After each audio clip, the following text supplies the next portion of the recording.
You see, today I have a special hat. It indicates that I'm working today on some stuff for Mage-OS, bringing some good stuff to Magento community to make sure that we have very fast indexation. It's gonna be something that we'll build as a proof of concept during my training. I just applied some of the practices I use for some of the optimizations on the project to teach other developers to do stuff. But now we can actually build it as an open source solution.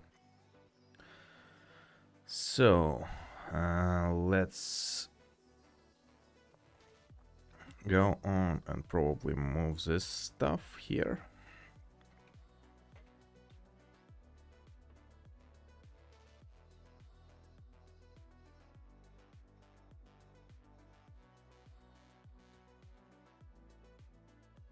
Let's see. Anyone in the chat already?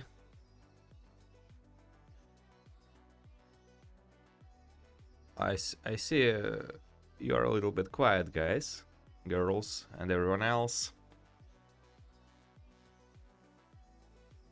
The quality of connection seems good.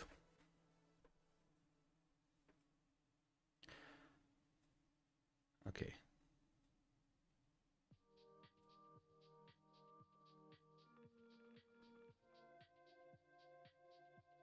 Hey, Merjon. Nice to see you here.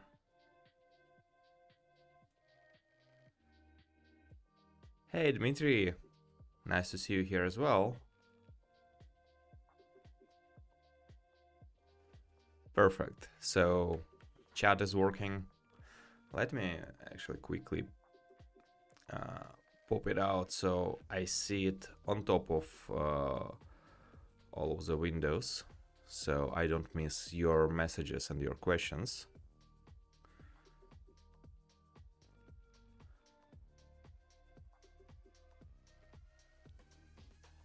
So 5 more minutes to start working on some interesting development.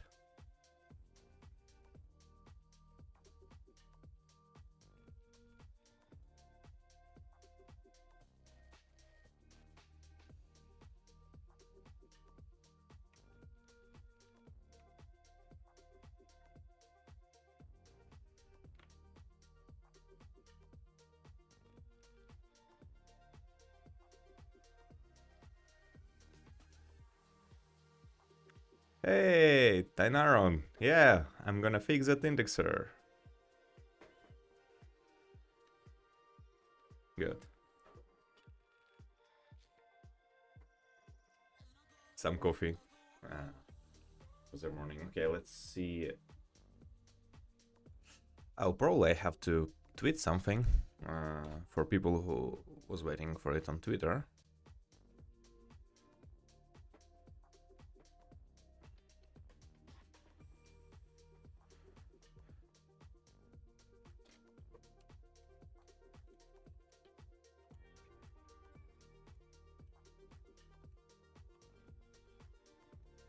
Okay, what's I'm gonna tweet?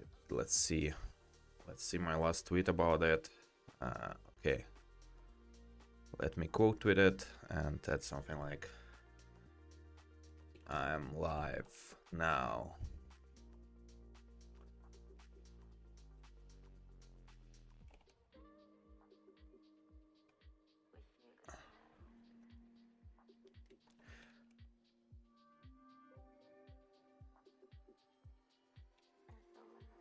Perfect. Good.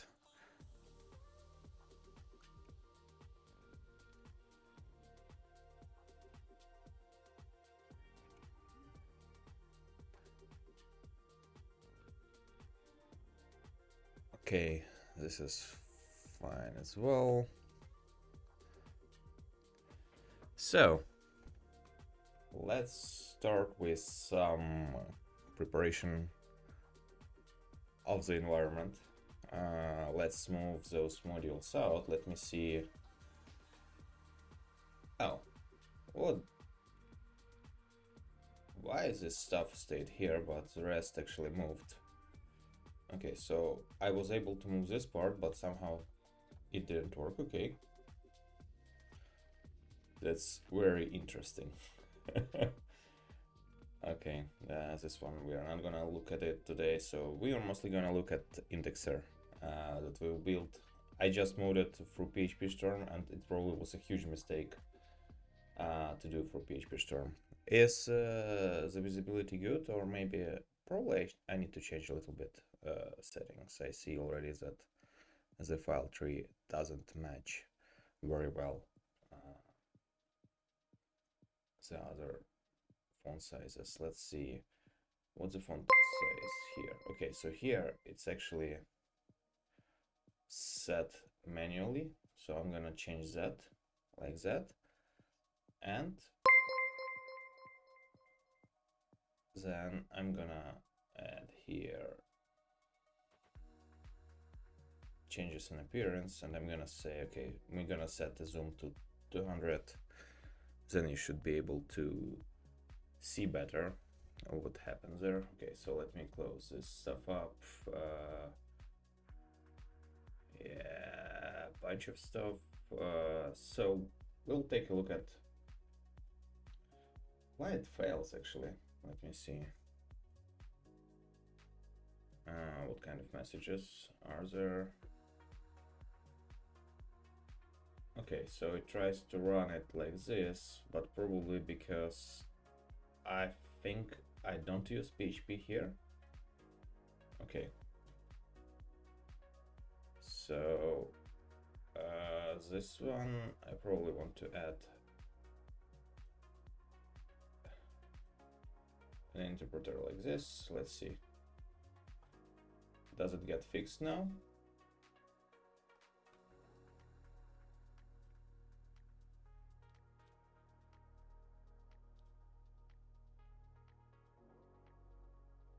Why it complains?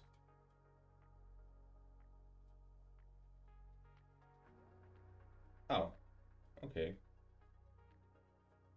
Oh yeah, I see why it happens. So I need to do first forward and up.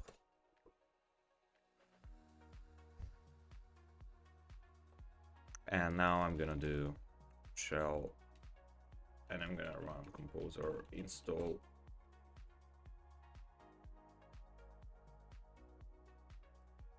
Because I think I removed recently the vendor directory, and now probably it shouldn't complain anymore.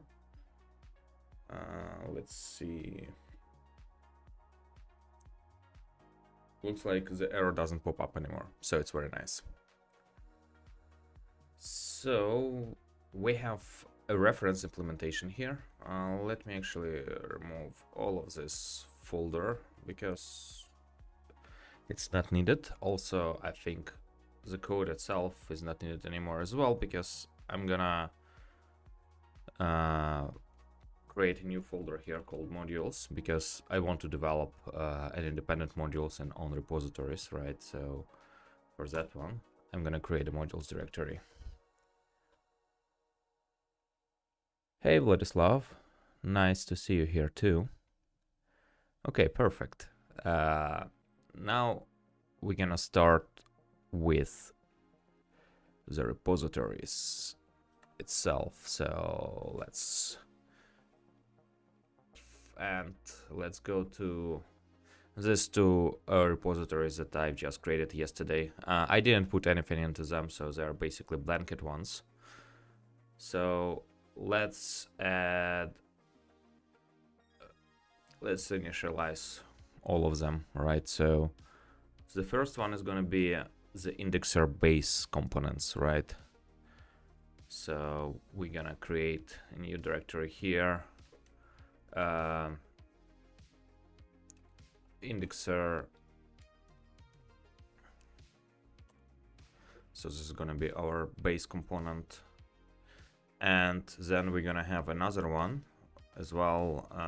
It's going to be indexer category product. So this is our indexer for category products.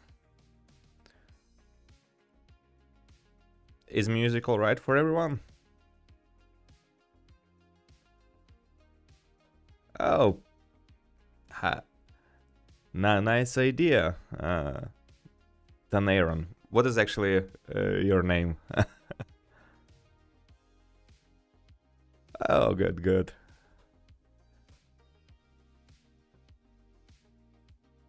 Oh, okay. Interesting. Well, let me see. Okay, so music is good. Not too loud. I can put it a little bit, just a little bit loud. Better?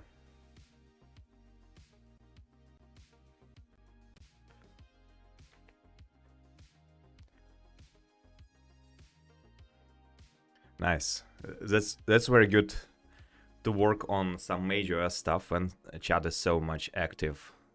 Really brings a good mood to development stream. Thanks everyone for joining. Thank you very much. That means a lot to me. Okay.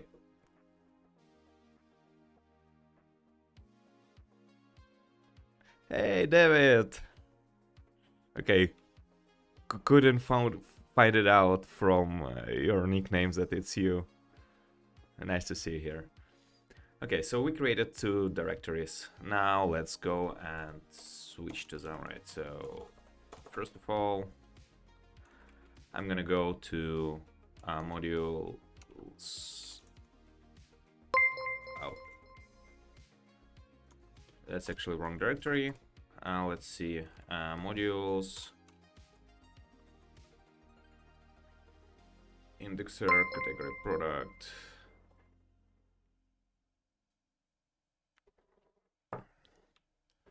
Now I'm gonna go to indexer. Let's start with this one. Let's copy paste some stuff. Let's fix it up a little bit. First of all, let's change what is actual the initial statement gonna be in the README. We're gonna call it Mage-OS Indexation Framework. Nice.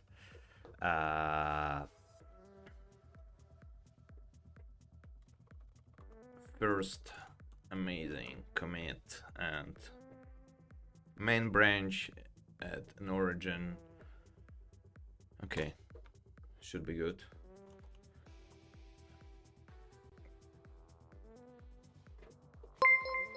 Oh, yeah, good. What? Oh, yeah.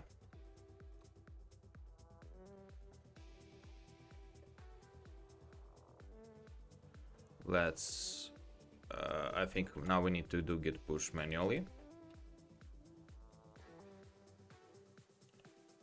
Once you made. Okay. The first repository is ready. Let's go to indexer category product.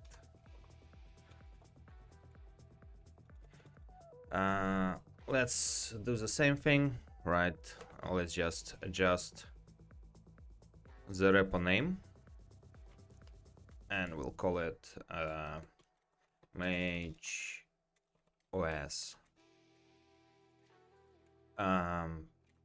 category product indexer implementation. So why do we add a separate modules for every single item? First of all, because we want to make sure that Mage-OS indexers are like a situation that you don't opt into everything, but you opt into every single indexer itself. So let's say if you don't want to use the price indexer implementation of Mage-OS, you could still use category product implementation of the indexer. So we are making it more like opt-in nature than, let's say, we just replace all the indexers, because we don't know for sure that we cover all the use cases. So we want to make sure that as soon as someone is using one indexer, they don't have to opt in for everything if one of the index implementations is not working for them. So that's it. Hey, Lukasz.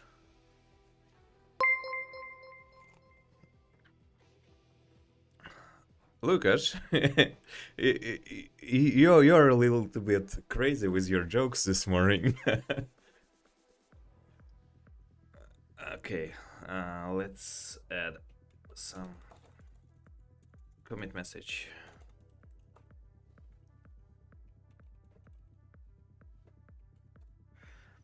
Okay, the branch. Oh, let me remember what was the name of the repository.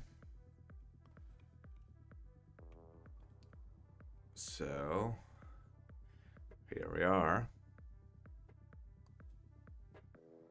So the name of the repository is this one. Okay, so I just need to add category product in the end. Category product.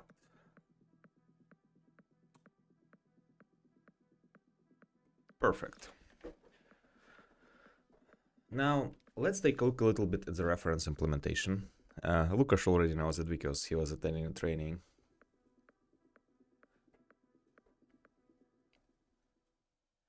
Hey David, nice to see you post some messages in our local chat. Need to actually put it on notification pause because otherwise I will get bombarded with notifications. Now let's put it for 4 hours.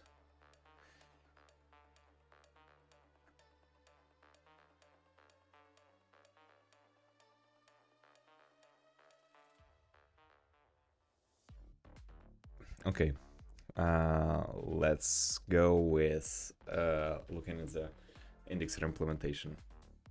So during the training, we did this indexer resource implementation, but I'm gonna completely redo the implementation itself because I want to make it more extensible so we can add more and more indexers much more easily without implementing all of the low-level stuff. So we'll try to make it as easy as possible for developers to implement new indexers by using Mage-OS indexation framework. So what happens in the full reindexation is actually quite interesting, right? Because something that you probably didn't see before is how you work with prepared statements. But in general, first of all, like we have this method load products by condition, and as a condition we specify the minimum and the maximum. And here inside of it, like we find first of all the matching products, then we populate the AV data and category data. So you can look here, for instance, we have a query to find all of the products available in that specific store view or store IDs in general. Then we apply a condition based on product ID, and then we query them and we just return back an associative array. And then that associative array gets populated further on with EAV data. So we don't add it in one single query like it's implemented in a core indexer, but we kind of like have separate small queries to make it faster to retrieve the data. And then we also populate the category data itself. The category data is actually taken from the lookup table. We'll take a look at it a little bit later. And what it does, the lookup table already contains like prepared information about the current store with all of the anchor categories of the specific category. Okay, this is a little bit hard music. Let's put a little bit lower because I don't hear myself. Hey Rude, nice to see you here. So let's go and start continuing on this one. So you see here, for instance, like we have the anchor position and regular position. This one is very interesting because like in core, when the product has an anchor position, it will add 10,000 to it. So if you have more than 10,000 products in anchor category, your positions are basically messed up if you manually set them up. Then we have this anchor category IDs. So as I mentioned, it's populated in that table. That table is actually, let me see if I still can connect to it to see the table structure. Probably, let me try to connect to it. Does it work? Perfect, connection still works. So let me try to find it. Training, category lookup anchors.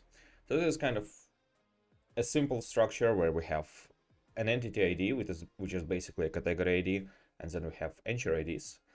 And anchor IDs are comma-separated values, and we are not gonna join them to anything. We just use them for information. So that's why it's comma-separated. It's not a normalized structure because it's kind of quick lookup table, so we don't keep it in memory in case we have thousands upon thousands of categories, just in case. Now we have also the category in category index resource. We also create those lookup tables, and this is actually a very interesting thing that we've tried first time during my training as an exercise, because I never used it. I never used it before as like a solution in PHP itself. I've used it mostly in Rust, especially finite state machines, in order to make sure that we are, like processing data in specific order, and then we can transition state from one to another. And this is kind of a very interesting implementation that helped us to solve one of the biggest bottlenecks on category product indexer, is when we have to calculate anchor and its active statuses for all of the child categories of a parent category. So if parent category gets disabled, we want to make sure that all of the child categories are not that all of the child categories, how would I put it better, that all of the child categories are disabled as well, right? So we want to make sure that child category gets status from parent if parent is disabled, but child category is enabled, then child category also gets disabled. So that's for what we are using ordering and finite state machines. The same applies for is anchor check. So we collect all of the anchor categories of a child category by using the same kind of trick. We'll take a look at the tests of that one a little bit later.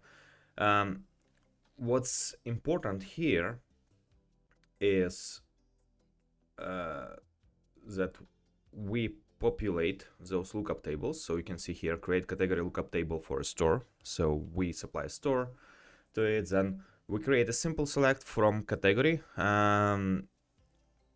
where we do it by root category pass. We probably will do it a little bit better for the indexation related to this solution, that we're gonna make it more better from that perspective. Now we can see here, for instance, we have this category FSM model, and this FSM model basically transitions a state based on path, level, is active, and is anchor attributes of a category. And this transition state is very simple PHP function that basically maintains internal state which gets transitioned. Hey, Devamit Bera. Yes, it's gonna be posted probably later on YouTube, maybe. We'll see how well the stream goes, because it all depends on the way if my camera freezes or not. If not, I put some precautions in place by restarting the OBS source stream, but just keep me notified in case my camera freezes, so then I can maybe restart it manually. Okay, this is actually the most viewers I had on a stream. Oh, it's so nice that everyone is joined. Everyone is interested in indexation, it seems.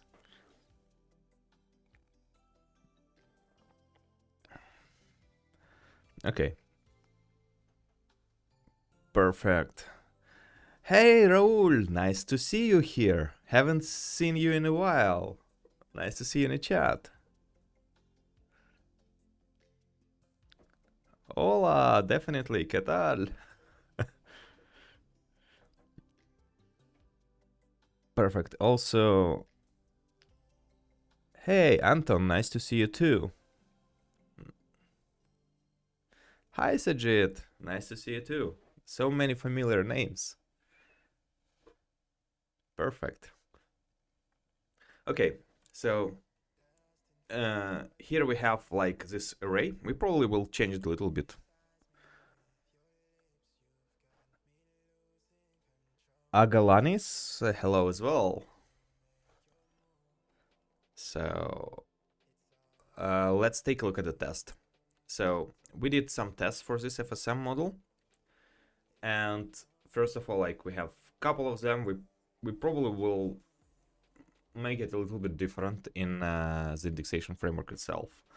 So first of all, like we verify that the state gets transitioned properly when we supply valid attributes and so on. We specify here, okay, for instance, we have like 3 levels deep, then 4 levels deep, and then we verify that is active category, but parent is not active. Then, for instance, is active gets overridden, I think, by higher level, yeah. But here, for instance, is active needs to be false because the parent category is not active. But we'll go on when we're gonna write tests for the final implementation.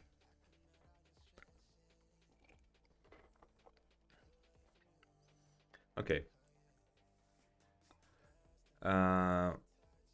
We also have like this kind of generator. We all know Magento like has this insert and duplicate SQL in core adapter, but there is a small problem with that because that generator doesn't use prepared statements cache, and we want to use prepared statements cache because we want to make sure that we reuse the prepared statements over and over, so our insert statements are much more faster. And for that one, we're actually gonna create an indexation framework itself, so it's gonna abstract away all of this batched statements processing and so on. So let's go further on and let's see. So here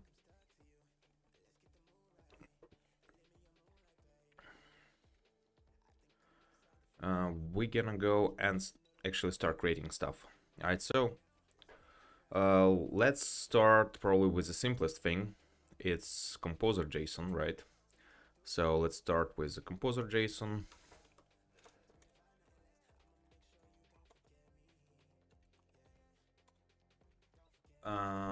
For now, yeah, let's copy paste bunch of stuff like that, and I'm just gonna modify them because I don't want to write it all from scratch.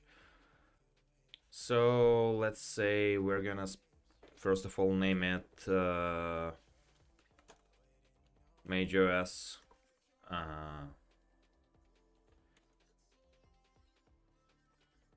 Let's call it indexer. So should be good enough. Yeah, we're gonna remove version because we're gonna use versions from Git repository itself. So we're gonna depend on Magento framework, but what else we're gonna depend on? Magento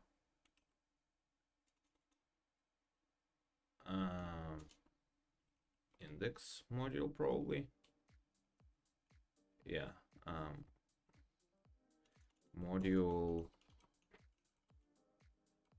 indexer. Okay, there's some weird after completions that is not related. We'll put direct constraints a little bit later. Right, so first of all, we're gonna specify that we're gonna include those components, right? So we wanna add them here. We're gonna add them as dependency, but first we need to specify repositories. And for that one, we're gonna specify a path-based repository, because we're gonna have a directory for development. So path and URL is gonna be probably modules, right? So module store. I think it's something like that. Let's test it out. If we can include now this composer module. Let's see. Oh, actually, I need to specify here registration PHP, otherwise it will complain. Registration.php. We are not gonna put anything yet here. Probably this license should be different. It's interesting actually what kind of license we can put here, because I'm not sure we have a legal entity yet. Okay, so I'll keep it for now like that. But probably, yeah, copyright. Yeah, let's put Ivan. That's for now, and let's make it also mid. Let's generate a mid license. Let's copy it over.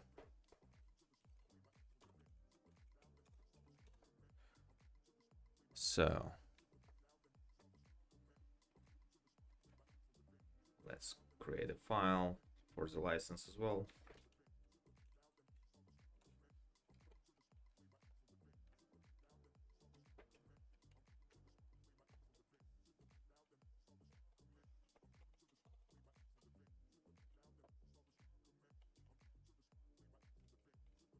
So, oh, I think like we can use it like Mage-OS team, something like that.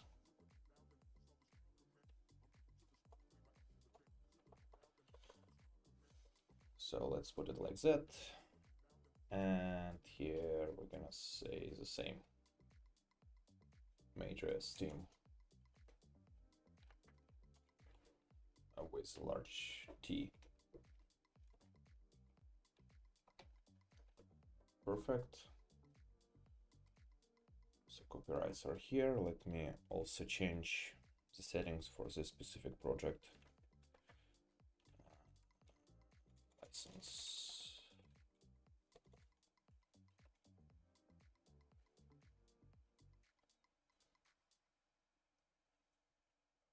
Okay, it's probably in templates.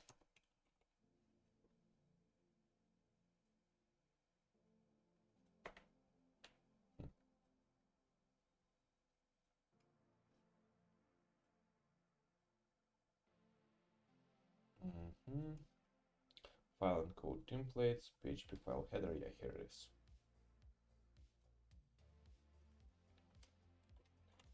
Mage-OS team. Good.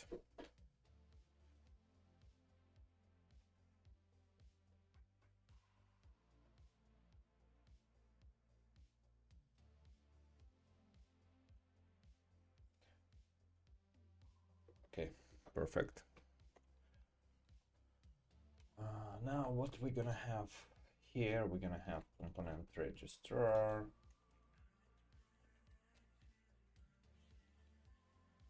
Register. We're gonna right away probably simplify fully qualified class name. And we're gonna register a module. And it's gonna be, why we're doing it as a module, because we're gonna depend on database connection settings. So the component name is gonna be, what do we do here? Let me think about it.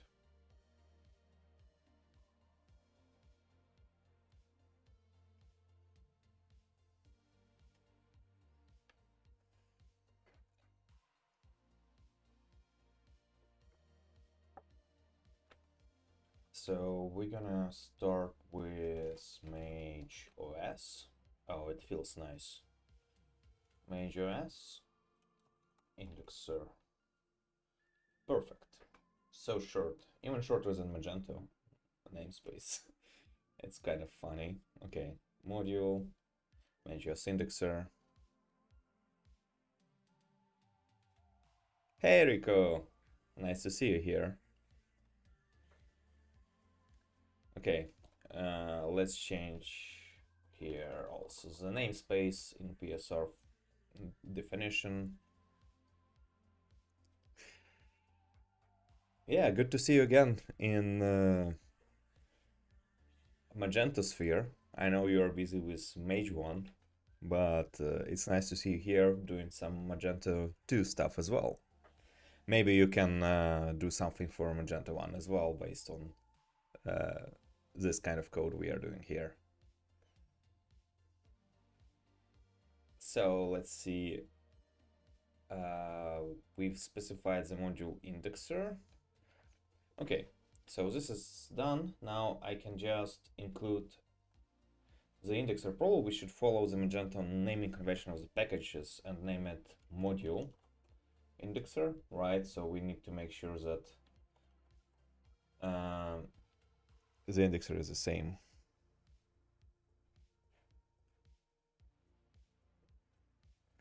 Oh, I didn't know you are part of Run as Root, Rico. Nice to see.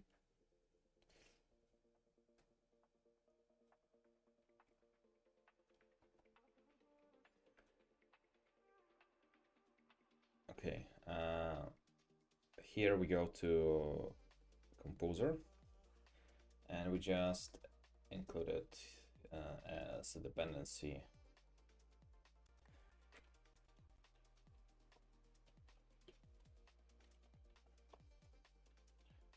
So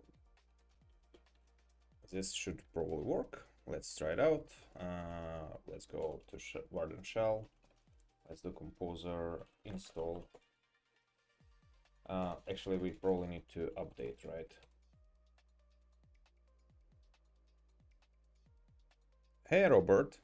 Nice to see you here. Okay, so, but it does not match minimum stability. Okay, yeah, because I didn't specify the stability here, so because it's a development package, right? So we need to allow the dev stability. What we actually can do here, I think we can specify stability directly here, like dev. Probably it should work.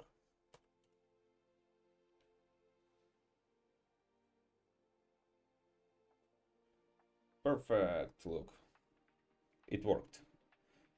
So now we should have our module being available for Magento. And let's do a quick check. Magento stop upgrade. Okay, what is going on there? Too few arguments provided. Oh yeah, definitely. So our module is available. Let's fix it up. So this is component name, and then the path is gonna be here. Okay, perfect. And now it's probably should complain about module.xml.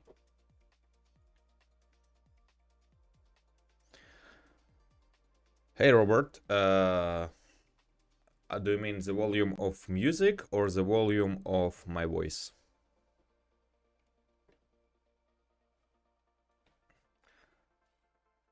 Okay, let me try to adjust a little bit. Pum pum pum. No, from my side everything looks good actually. If I increase it more, then it will pop. Then because then it will go outside of the yellow zone. Okay, so the stuff works. Let's do setup upgrade. As I mentioned, it should complain about module.xml not working. Okay, module XML is missing. Yeah, that's what I expected. So let's put it in. Let's create new etc directory, and let's create the module.xml. Oh, this one is interesting because I all the time forget those definitions at the top of the file, so I just copy paste stuff. You know, like life of Magento developer is 70% copy paste, 30% writing new code. At least for configuration files, right?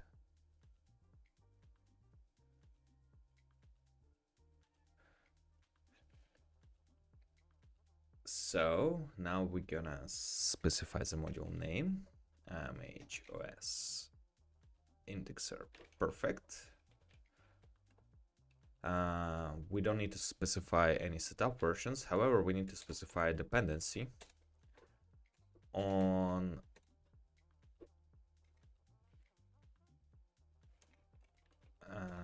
Magento indexer.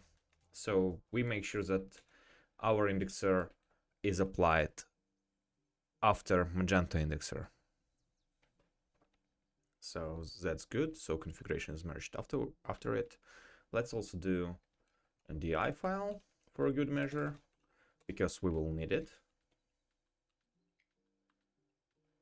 So where is it?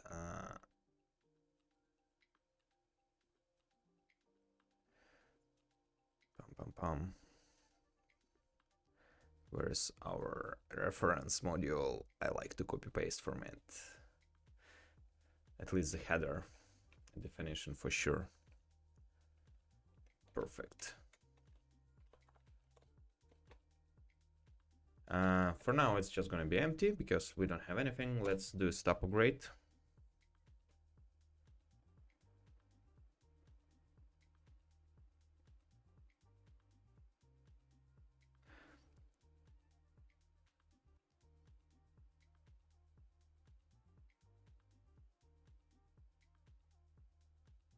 Hey, Raul, sorry I uncovered your secret with copy pasting.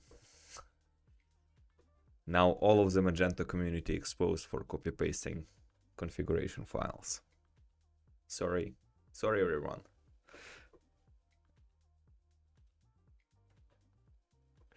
Okay,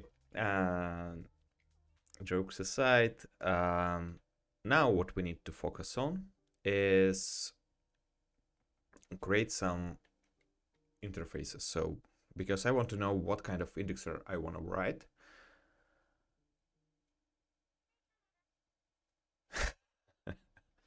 Okay, Alucard Atom. So let's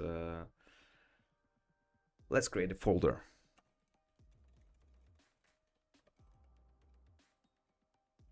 Indexer. And here we're gonna create an interface for data loader itself. Okay, let's see. Okay, so it doesn't pick up namespace yet. I think it's because it needs to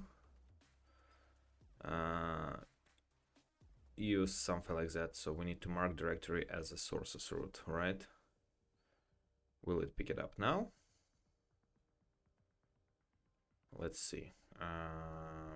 Probably it should now pick it up in PHP Storm configuration. Let's go to directories. Module indexer. Okay, it actually didn't pick up the prefix. Okay, let's specify it manually. Mage-OS indexer. Perfect. This one we will remove. Now let's create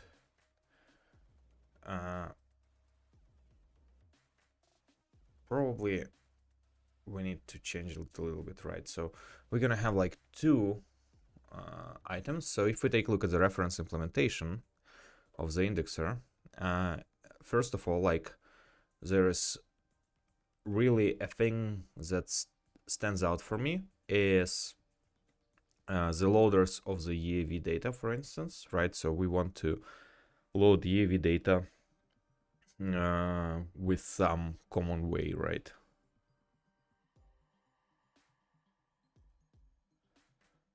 Hey Piotr, nice to see you too here.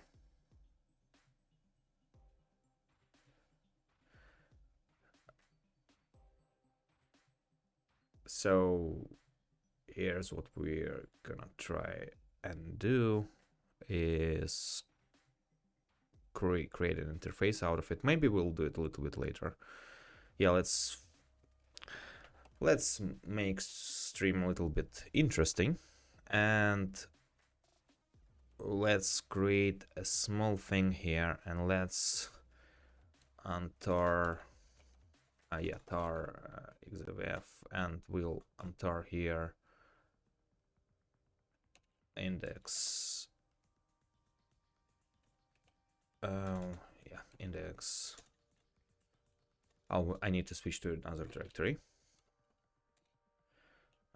Tar xvf indexer category products.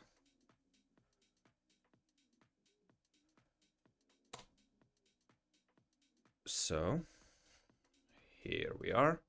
So now we have this folder here, right? So we have the indexer. Let's do a small test for everyone. Let's first of all do a rename here. So like here we have our name's the same one because we replaced it during the training, but let's name it improved. And let's also rename a little bit the tables into which we write, so we can compare like two indexers side by side. And we're gonna say that it's gonna be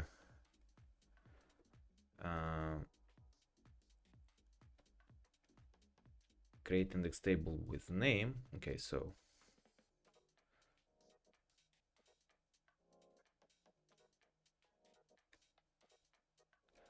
let's add here a suffix like improved. So we create a separate tables for our indexation just to verify that everything is good.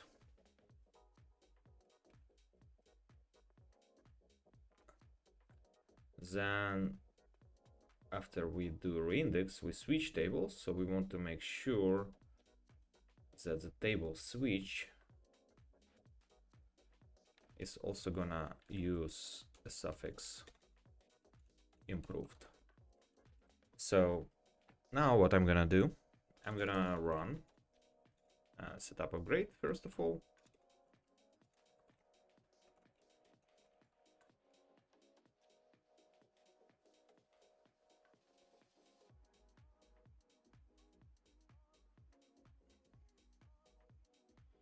So it's gonna do some updates of the schema. Now I'm gonna do indexer reindex catalog product category product, I think, if my memory is correct. Yeah, so it's gonna invoke the core indexer.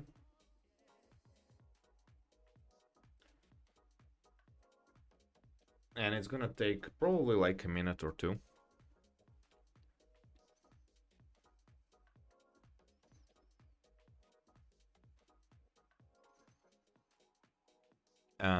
I think like usually it takes like 4 minutes. So we have to wait a little bit. Well, let's put some output here, like warden db connect, and then we can execute query like show full process list. Let's see. Okay, is it done? No. Oh yeah, because somehow warden actually doesn't show me the stuff that is executed by other users. So let's switch to user root. Okay, now we see. Actually, do I like connect free root user. Let me actually change it because I think we were playing around with ready set during training. Yeah. So let me actually switch to Magento here. So the next indexation is actually going to be under Magento user. So you can see, like, yeah, it executes stuff. Also, just for information, let's take a look. How many products do we have? Catalog, product, entity. Right, so we have like 260,000 products, right? It's quite a large amount. Let's see.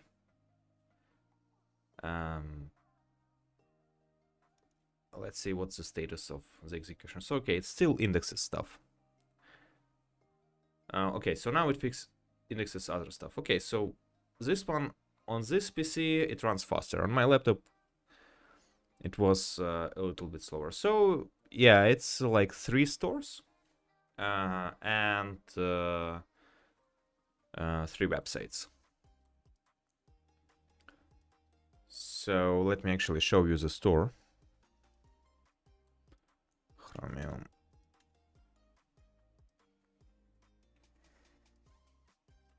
Oh, the bright picture. Okay, let's go up. No,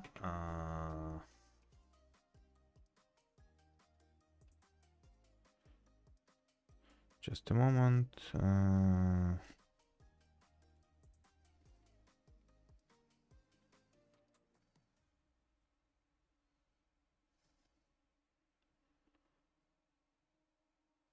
Is my configuration. Let's see what happens there. Why is the static is not showing?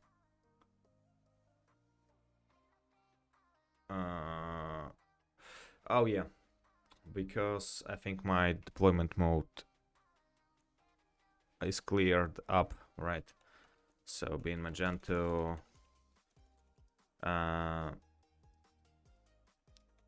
setup, static content deploy, stuff like that.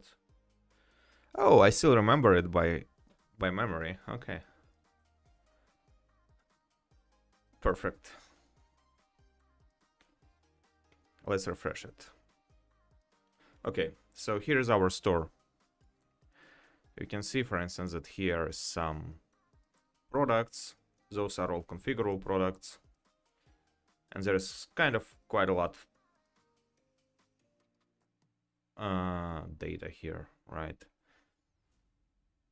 So we have plenty of data to work with. In general, like, usually like it's 4,000 products maximum per category assigned.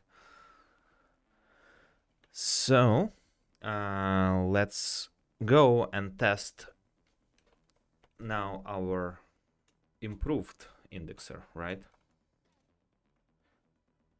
Okay, so impossible to process constructor parameter. Okay, so something I didn't copy correctly. Let me actually see.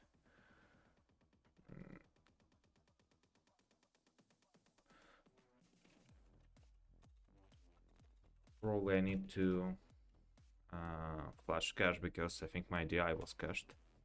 Let's see. No, still it doesn't instantiate it. Let's quickly debug it. So it's part of argument in... Oh, did I like nuke a class here? Okay. Let me see. Indexer model. Oh, I accidentally deleted the class, I think. Oh, it's in another module. Okay. I think it's part of this one. Yeah. So I need also to... tar xvf index. I think it's export. Yeah, final. Let's unpack that one as well, and let's do setup upgrade.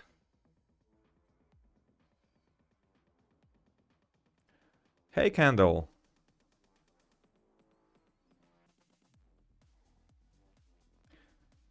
Now we're gonna do another static content deploy. Hey, Heat Kamal.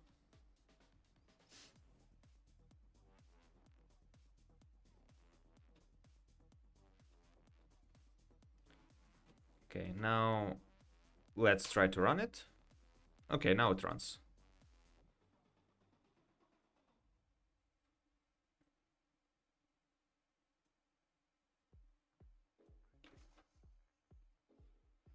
Okay, it tells that something doesn't exist. Oh yeah, because I think I messed up the names of the table. So let's fix that. So I think when I added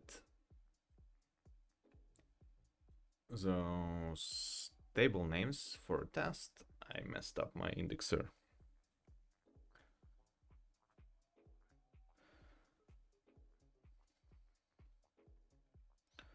Let's take a look.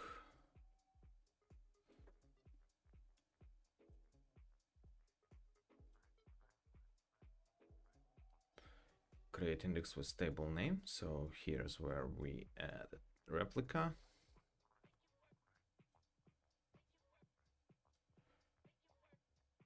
Oh wait, did I like override something?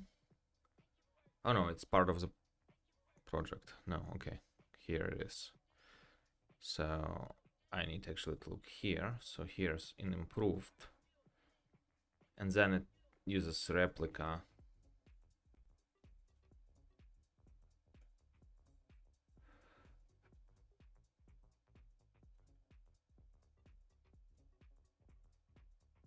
So target table.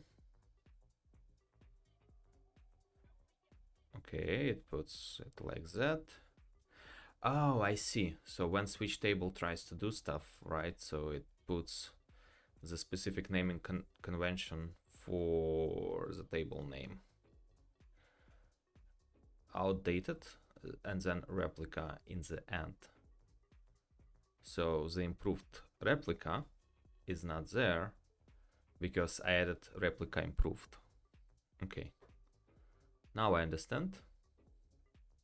So I need to change it in creation. Create, prepare, when we prepare full index, I need to say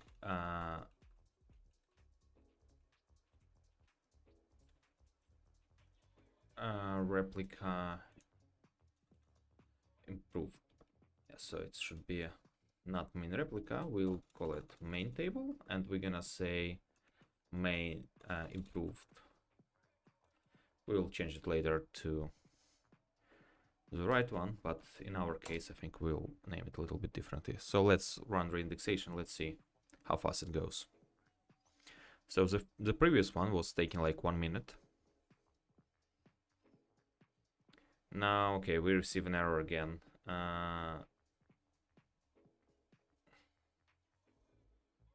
So it's improved replica. Oh yeah, because it's underscore. Sorry.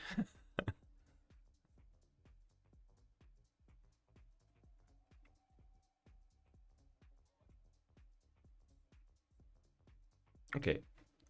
So do we see how long it took us to rebuild category index? 10 seconds, right? So okay. Hi, Kamlesh Luhana, and hi, Plena Viv. Nice to see everyone here. So you see it's 10 seconds comparing to whatever. Yeah, let's run again the core indexer. I think it was like 1 minute or something like that.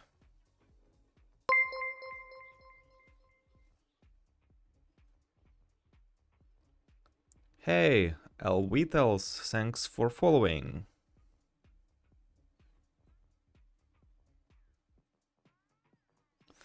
But this is much more faster, I would say, because the interesting thing, like, the performance of this one will stay linearly linearly increase comparing to the one that is in core. So we will see a little bit what's gonna happen if we actually increase the database. Yeah, I understood better. Thanks. So yeah, it takes some time for core indexer to finish.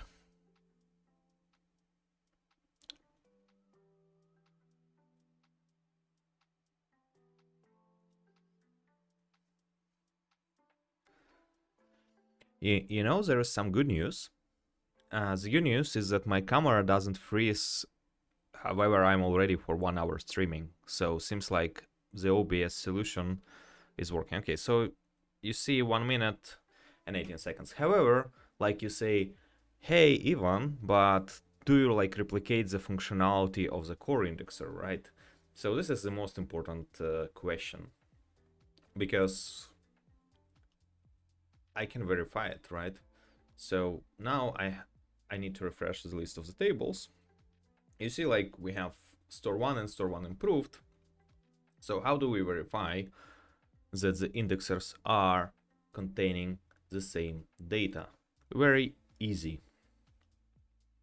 So first of all, we do select, and we make sure that we select, for now we select all. We will change conditions a little bit.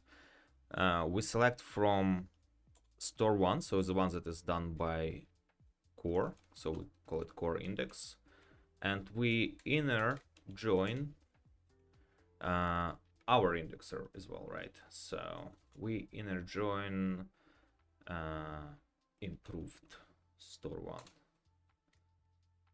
1 our index, and we're gonna join.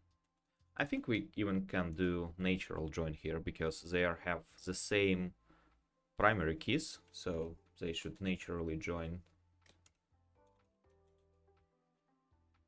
easily, right? So let's take a look. Okay, so natural join worked. Perfect. Now we're gonna check if, let's say, position, let's say core index position, is it different or not?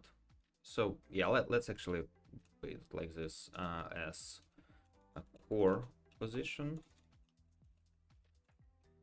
and our index position as our position, and let's put it on one line each.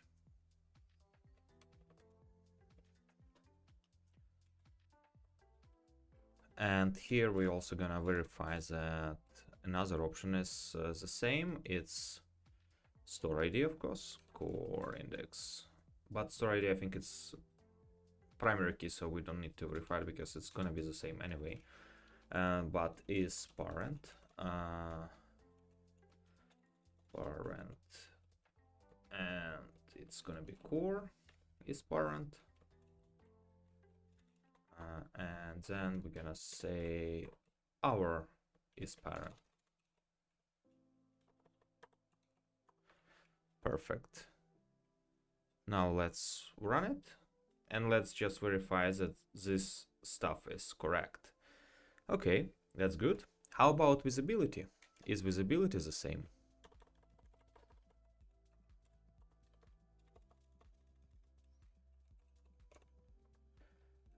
let's do the same with the core index, and let's say core visibility.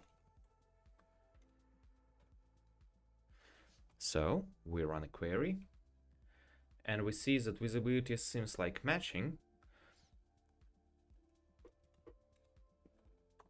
but in order to make sure, you know, like everything is correct, let's see how many records there. So we see that the total number of records returned from this query is 72,612, right? So we know it's inner join because it's natural join on our improved index. Let's see what is the actual count in the index store table.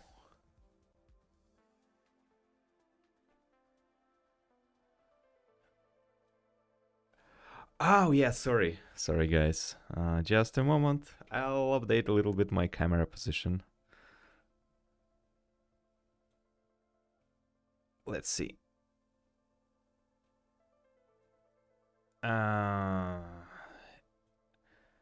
Is this better?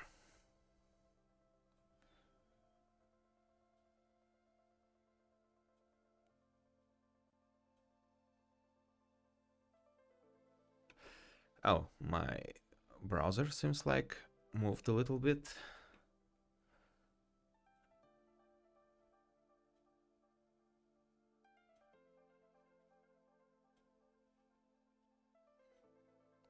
So, Rico, tell me your sign of approval. Is it right or not? Perfect. Okay, so we see that the visibility is the same, everything is the same. Now we're gonna just verify that having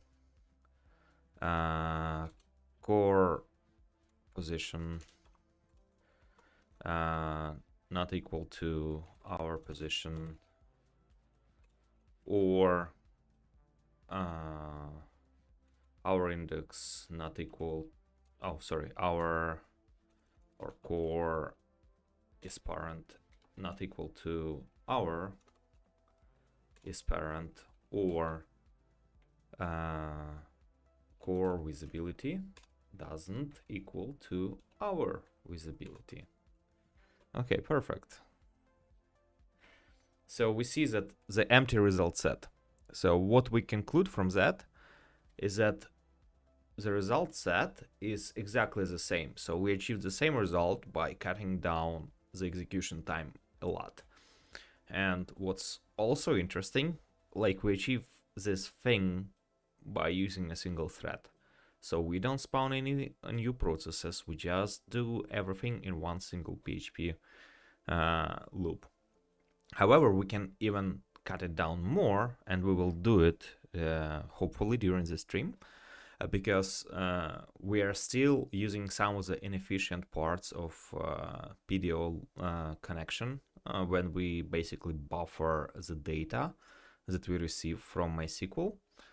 So the query is a little bit taking longer to process because PHP tries to fetch, first of all the MySQL packets before returning it to your iterators in your code. So for that one, we will improve some of the performance there.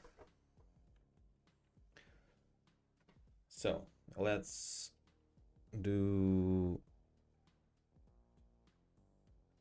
continue work on ourselves. So it's basically what we are trying to achieve. So we are trying to make sure that we have this implementation in Mage-OS of the indexer. And one of the most important things, I think, it's the batch insert statement generator, the one that creates a statement cache for that, right? And what we also will need to do, we're also using their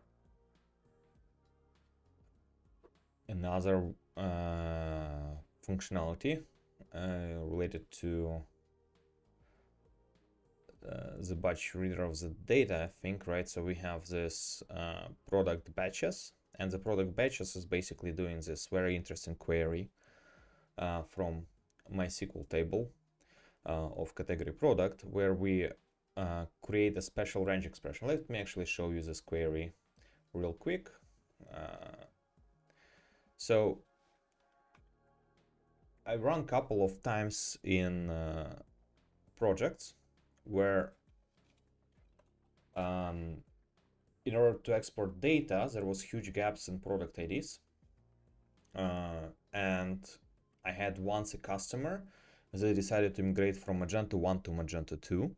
And in order to not collide the identifiers of the data between Magento 1 and Magento 2, they decided, okay, with Magento 2, we're gonna start all of the product IDs with 1 billion as a safe prefix for the value. However, because they use that kind of prefix, it made a huge gap between IDs. So when you just, let's say, okay, I have min-max ID, then my ranges are actually gonna be completely screwed up, because between the last ID of Magento 1 and the first ID of Magento 2, you will have a huge gap that you have to walk through, let's say, by 5,000 times in a loop, which is very inefficient. So for that one, I'm using this kind of a trick. I actually use the group by primary key, entity ID. So in this case, it's entity ID from catalog product entity, group by entity ID divided by, and we also do I think floor or sale, and probably sale, by, let's say we have a batch of 2000, so then we do something like that. And then all of our products, as you see, are grouped like that. So we don't need to calculate anything manually. MySQL already returns us the right batches with 2,000 products in each batch that we're gonna iterate through. So that's what kind of a trick I use in order to find out the actual batch sizes, because then I don't do it in PHP, and I can then skip ranges which might be missing in the database, so I don't do any redundant database operations. So let's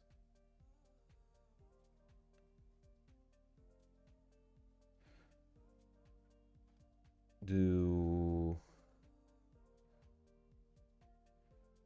other stuff, right? Okay, let's do a small break, like 2 minutes, and we continue. Need to go grab some more coffee because I ran out of coffee.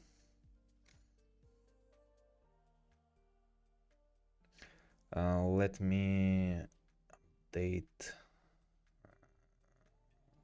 the screen view.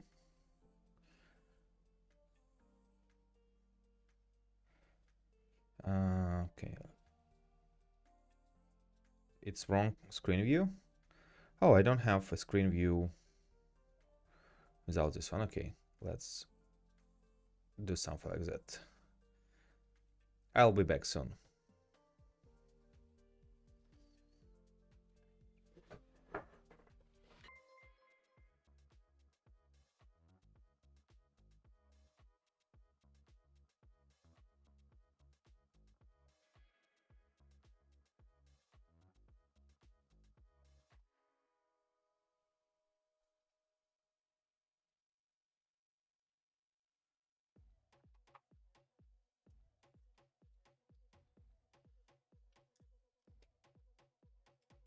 So let me turn back on the camera view. Perfect. I'm back.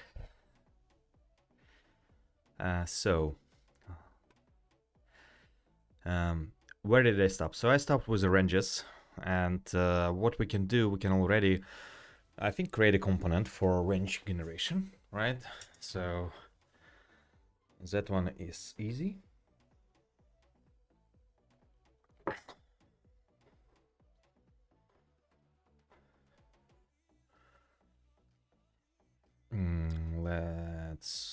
do that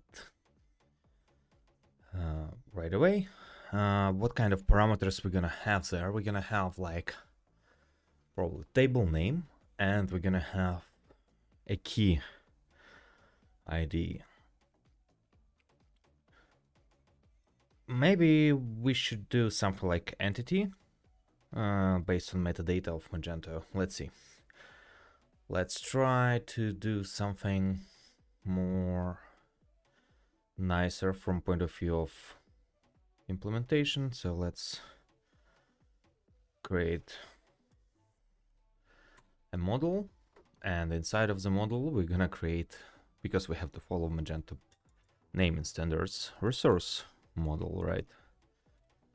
And in this resource model we're gonna create a new class, and we're gonna name it range generator.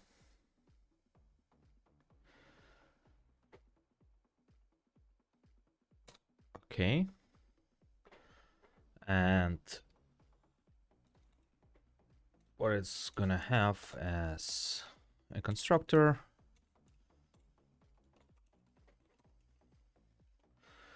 private read-only resource connection, and private read-only string connection name. So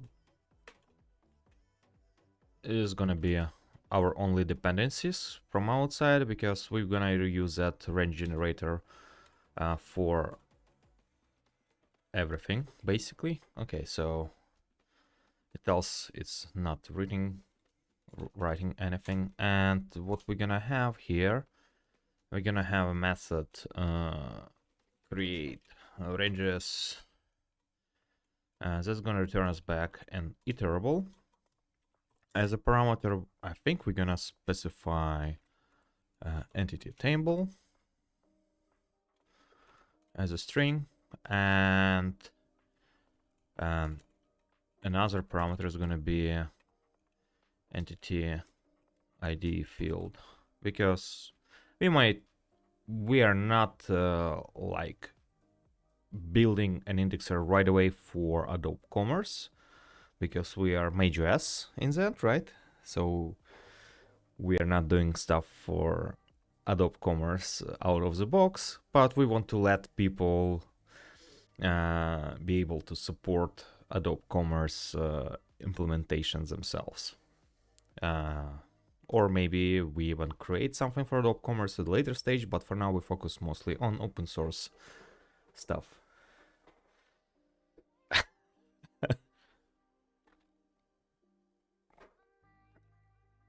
That's a bold statement. But I like it. Okay, so create ranges. So we have entity table and entity ID field. Now we can grab a connection. This resource connection, get connection by this connection name. And then this connection select from entity table group by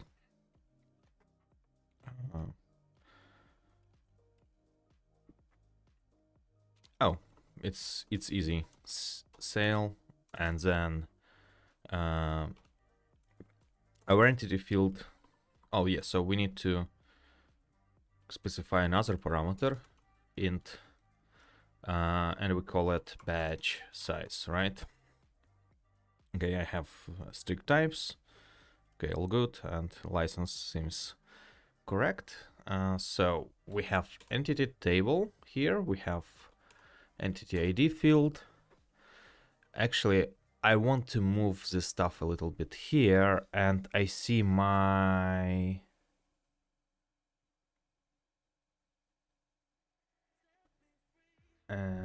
I want to move a little bit my camera. I think Where shall I move it? Let me try to do it here for now.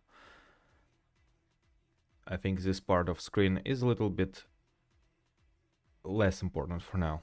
We'll move it later when we're gonna move to other things, right? So we're gonna divide it by, make it smaller. Actually, it's a good idea. Let me try. But then maybe like I can keep it here then, somewhere like that, so I don't have to switch it all the time. Is it better?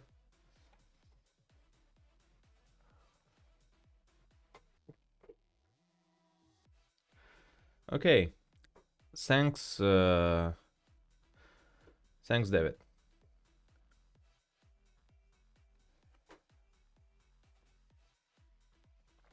It was nice seeing you here.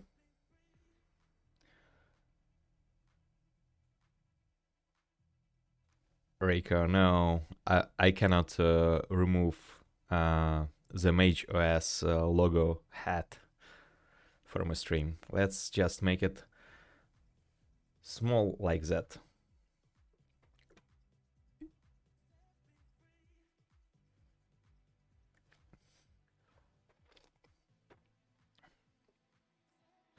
Okay, so let's do another thing, because I remember like Magento has this expression that needs to be basically manually specified there, because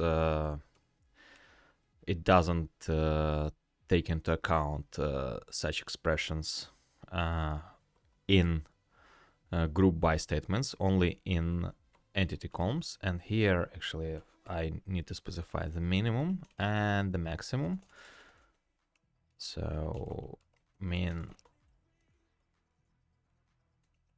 and then max. I'm gonna put sprintf a little bit later.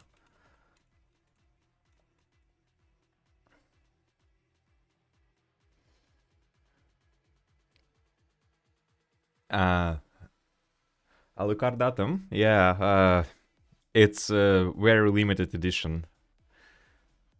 I had to rob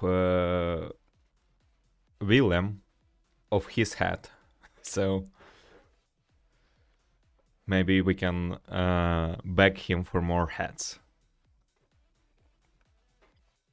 because those are kind of nice. Okay, let's do some stuff with sprintf. So we're gonna put here an entity ID field. However, I want to make sure that my entity ID field is quoted. So quote identifier, in case if something uncommon is shown, like a keyword. Then I'm gonna also do the same for maximum value.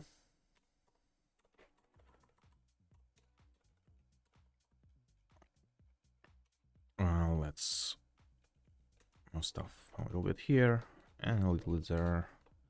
Okay, so the minimum and maximum value is there. Now goes expression, and expression is gonna be very similar. The only thing that here sprintf is gonna do some stuff related to numbers as well.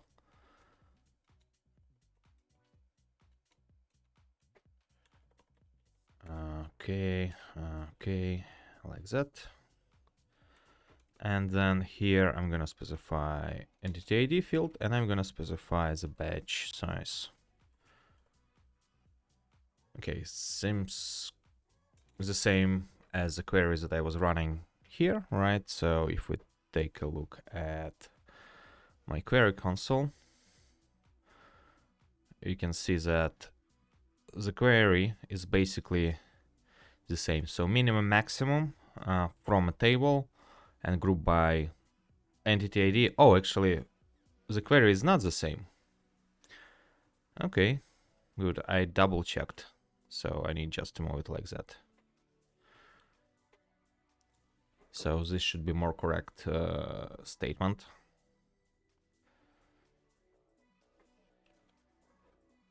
Let's also just put some explanation here on this query, just to show what MySQL is gonna do with it. So we're gonna use explain, and I really like this thing called format JSON.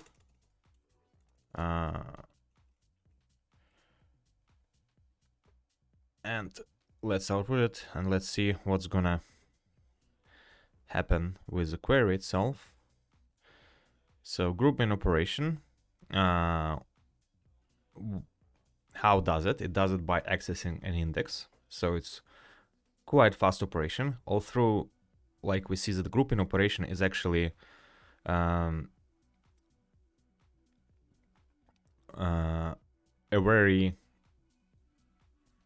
interesting expression. However, we see that the access type for that is an index. Yeah, it's using temporary table, but because it's using it based on the primary key, it basically fits in memory in MySQL and doesn't go on disk. That's why that query is quite fast. Although the cost seems quite expensive at first glance, but it's not really. If we would join other data, then the query would be very expensive for MySQL to execute. But because we are only using index, so we are directly using index, we have a key length of 2 bytes, so it's very cheap operation. So let's go on to the next class. So this one we created, and it means we can use it later on in our indexation. Oh, sorry, we just created a query, but we didn't execute it, so let's do that. So select, and then we do select query for each as row. And what I'm gonna do here, I'm gonna just yield row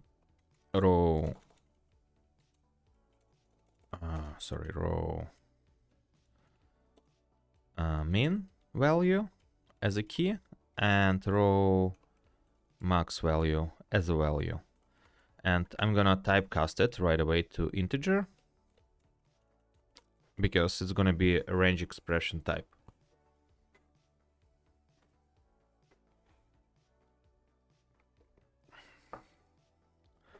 So, perfect. Now, let's go on and implement the other components of our indexer. So the range generator is done. Now, what else do we need? We need to create some kind of data load combiner, right? So we want to make sure that we like process batches. And for that one, we're gonna create a new model, and we'll call it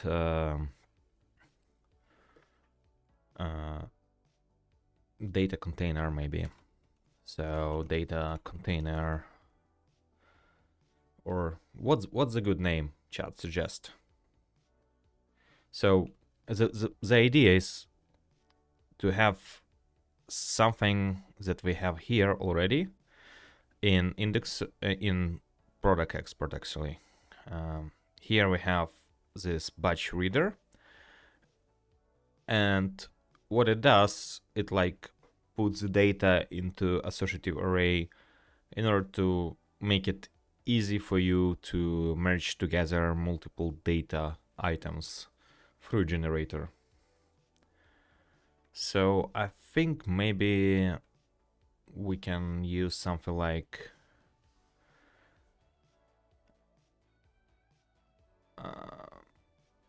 entity data or something like that. Probably entity data works well as a name. So we'll name it entity data. We can rename it anytime later, as soon as we are not releasing it yet. Updated data populator. Yeah, very long one. Entity data, I think, is good enough. Okay, let's also right away create here a directory called tests. Oh, not like that. I think it should be a test with uppercase, yeah, because it's not the same style. But yeah, I don't want to install it manually. I want to install it as a part of the package. Later maybe we will refactor it a little bit. So we'll create a new folder, test unit, and here we're gonna create a new test case. So we're gonna name it entity data test. But the problem is it doesn't follow the same namespace. So let's just quickly remove that one, and let's create the new directory here as well. Model, just to follow Magento naming conventions. So we'll call it entity data test. Good. And now we're gonna extend it from test case. Good.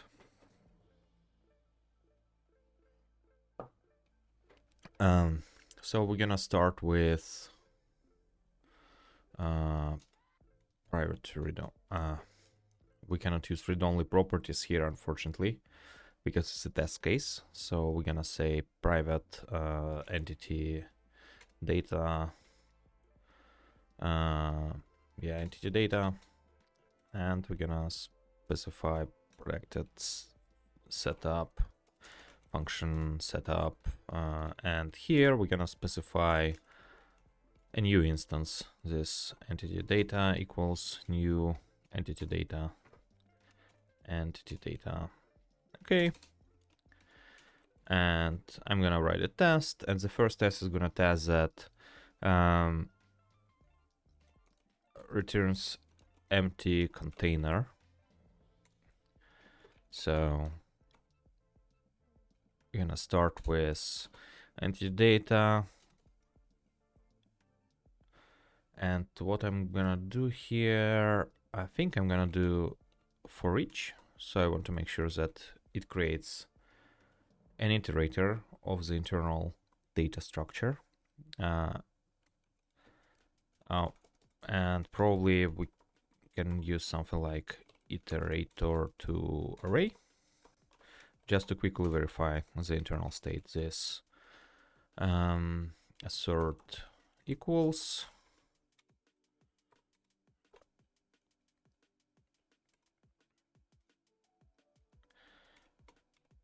so we just want to make sure that for now, when we're gonna iterate through it, it's gonna return us an empty array. Okay, good. Let's run a test case. Yeah, good. So it looks like it works.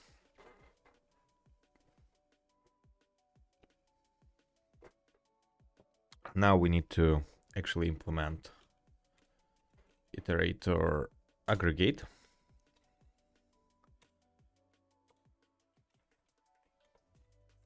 And here what we're gonna do, we're just gonna do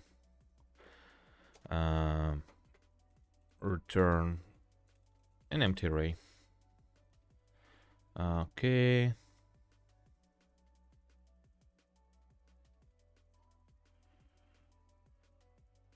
White complaints.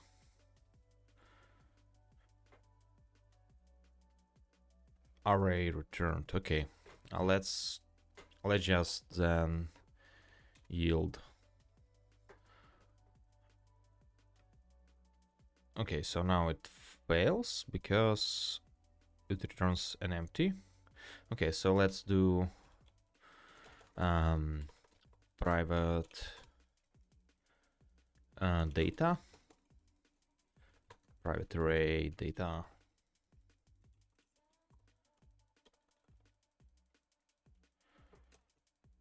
And we're gonna do for each this data as item, and we're gonna just yield back this item. Okay. Okay, the data should be an empty array by default. Okay, good. The test is now passing, so it's the first green test of this data structure. Now we're gonna create another one that creates main entity entry. So what it's gonna do, it's gonna set some entity data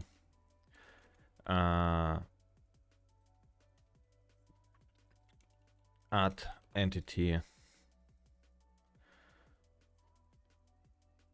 or let's say add main, and let's name it something like 1, and we're gonna specify then an array of data like SKU, let's say 1 to 3. And let's do multiple of them, and 1 to 4. And what we are gonna expect from a test case to return us back is that it's gonna be an array of 1 with SKU 1 to 3, and 2 with SKU 1 to 4. So it's gonna add like some items to an array, and then we're gonna use iterator to array this entity data. So call the final function, yeah, because I didn't create it. So let's add a new function, and we're gonna say here it's gonna be entity ID. It must be an int because I want to make sure that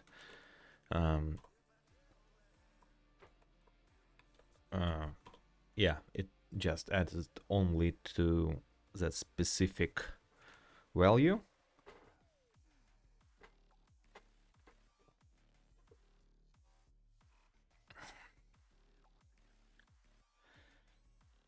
So this one I think should work. Okay, the failure is because, yeah, I didn't specify anything in the main. So now I can do some, actually I like to add the return type here. So we make sure that the type check is gonna tell if we're doing something improper. So okay, add main,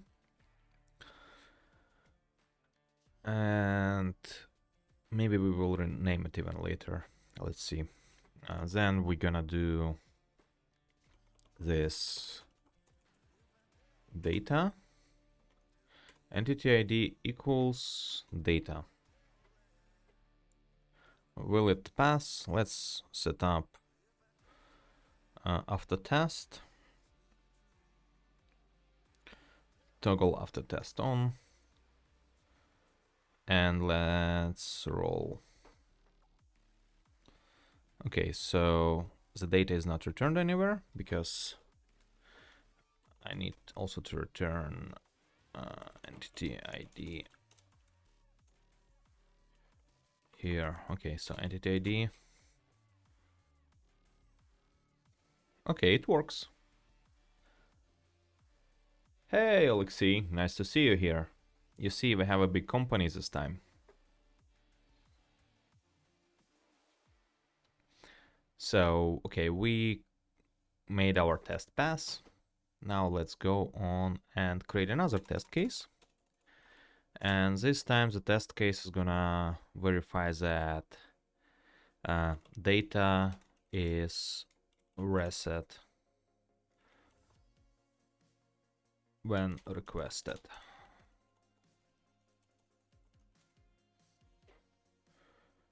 Okay, let's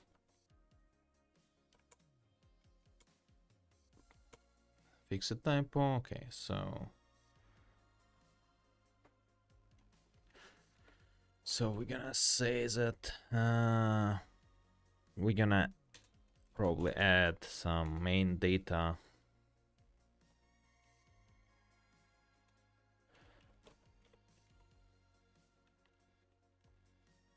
and here as well, like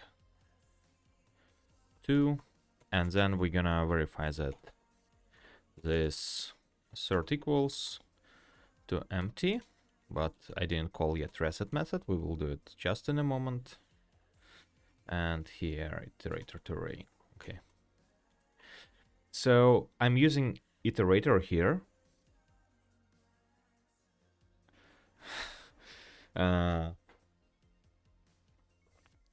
So what does iterator to array do? First of all, it transforms iterator to array. Very simple, right? Obvious what it does. But why I'm using iterators? So I'm using iterators because I don't want to create large chunks of memory. I just want to make data processing not operate with arrays, but operate with small slices of arrays. So that's why I'm using iterators here. Okay, now what we're gonna do,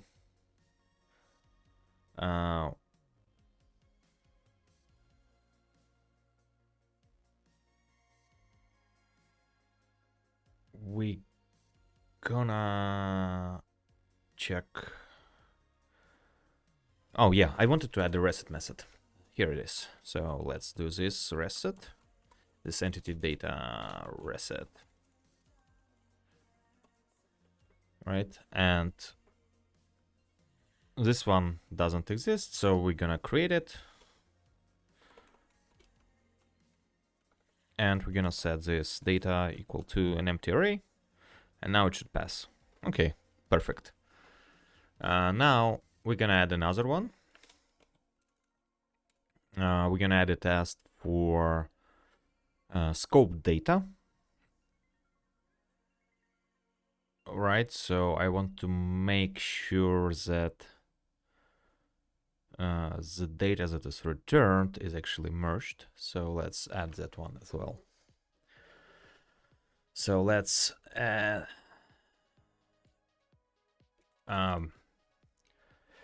let's say merges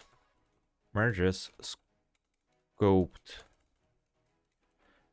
data.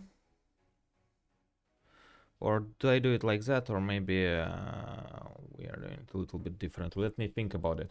Just a moment.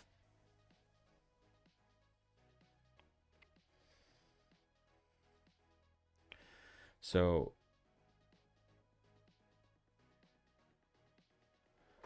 yeah, the data collisions, I don't care about them because we are gonna retrieve them a little bit differently there, because the main entry is basically gonna overwrite the stuff that was loaded before.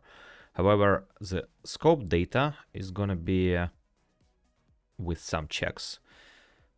So what I'm thinking about is probably, yeah, we still have to do it in runtime. I wanted to make it like on the write operation, but I think we still need to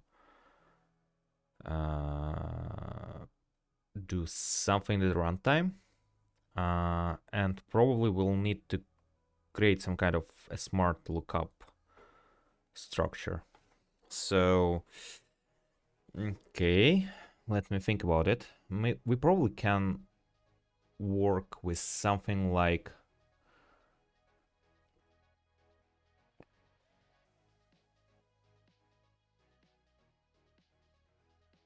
an entity itself, let me think about it. Just I want to make sure that we are not doing something stupid here, because I don't want to do any memory allocations. So what I think about it, you know, like probably we don't need to use iterator to array in the end. We actually want to make our entity data an iterator itself.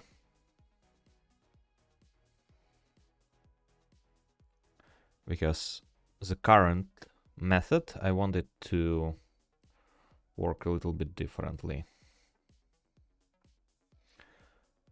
What if we create some kind of a slice, right? I want to make sure that when I try to retrieve the data, I don't merge arrays together. I merge data a little bit differently, and then one, I don't want to use something like that. So here, like iterator to array still works, but ideally, I want to return a single object that just points to the entity ID of the data there. So what can we do there? We probably can create private functions first of all. So private function assert entity data, and it's gonna have an array of expected result. So then this expected result is going to be passed as an argument, so something that I've used here. And what I'm going to do then, I'm going to do for each of expected result as entity ID and row, or you know what, while expected result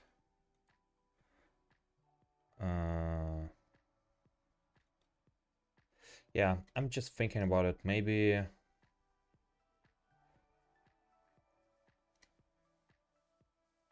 oh, actually I already have the result, the information here, so I have already a field or something like that. So what I can do here, I can use for each as entity data as let's say row. And what then I can do,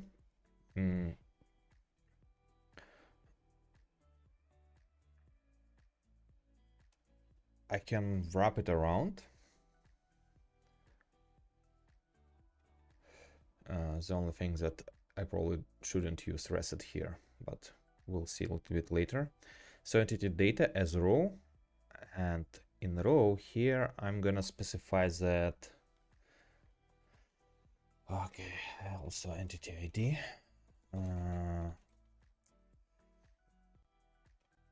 that this assert equals to expected result entity ID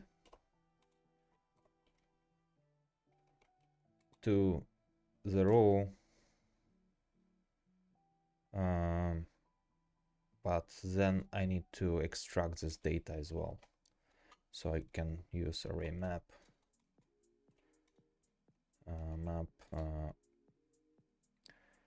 and I can use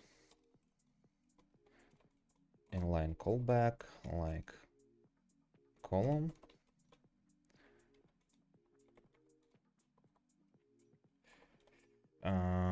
And what I want to access there, I want to access something scoped, right?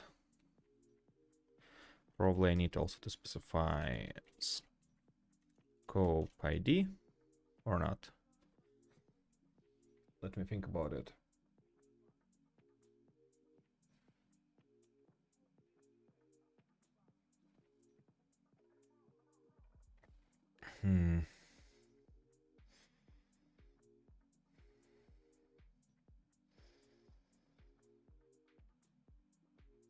Yeah, no, let's not make it too complicated. I think I'm just putting myself too much deep into the implementation details here. What I actually want to do, you know, like entity data is not gonna return me the whole data, but it's gonna return me just list of identifiers.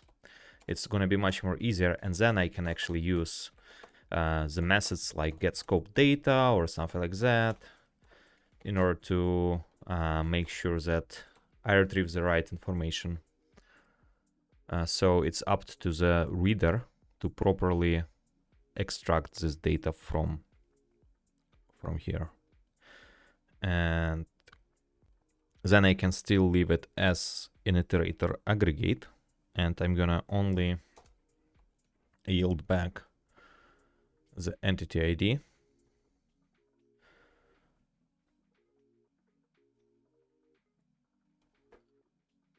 Right, so let's see.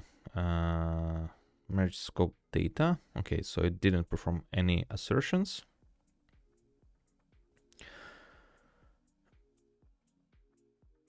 Okay, what I do now? Oh yeah, I wanted to make sure that the data for a scope. Oh, it puts it into the vendor. Okay, so that's the wrong test file to edit. Okay, so I want to edit the file here, and I'm gonna use entity data, add scope data. But we're gonna have like multiple scopes data for price indexer later on, right?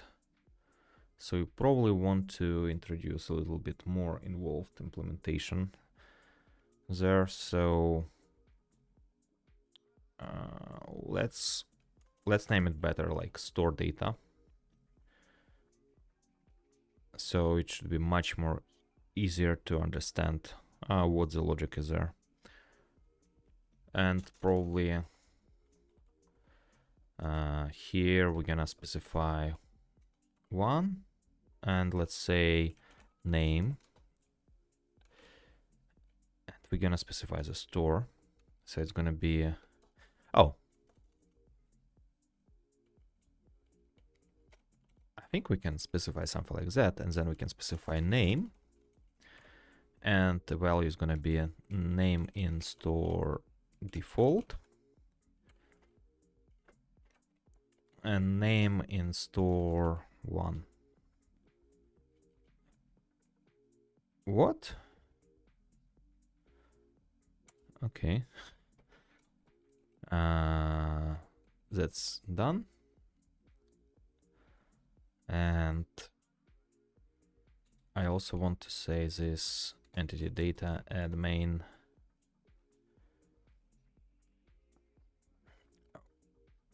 one, and it's gonna be SKU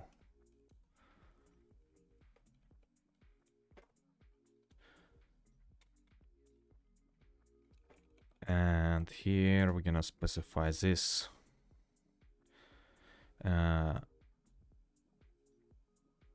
get store value for entity one and store one, and we're gonna assert that it equals to name in store one. So I retrieve the store value, right? One, and I retrieve this store value like that, and I expect that it's gonna be name in store one instead of name in store default because I specified the store one. However, okay, let's rename the test case because it doesn't tell what it actually tests. It tests that takes value from store one when it is provide that, and probably we should specify here 1. Okay, should be fine. The only thing that we need to add a new method, and we will name it, we will name properly arguments, so it's going to be entity ID. Then we're going to have store ID, and then we're going to have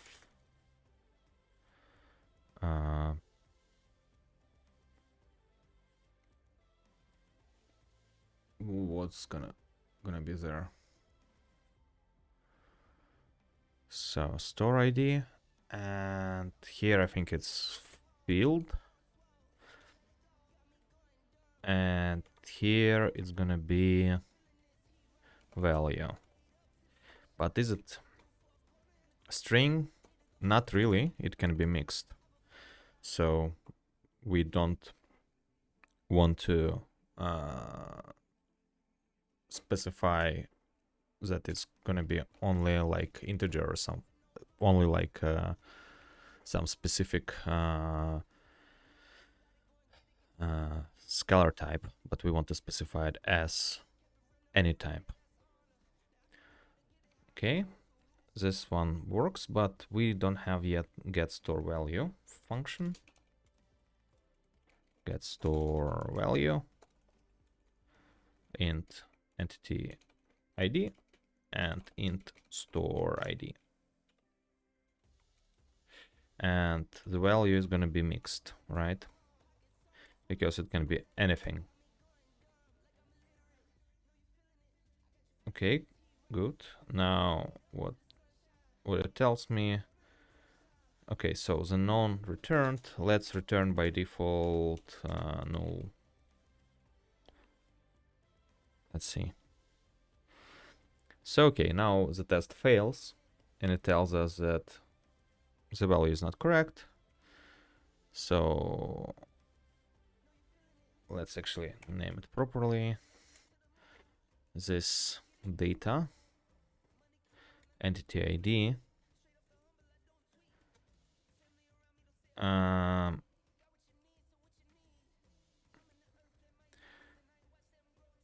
probably we have to name it a little bit differently. We probably gonna have like 2 arrays. One is data and another is store data.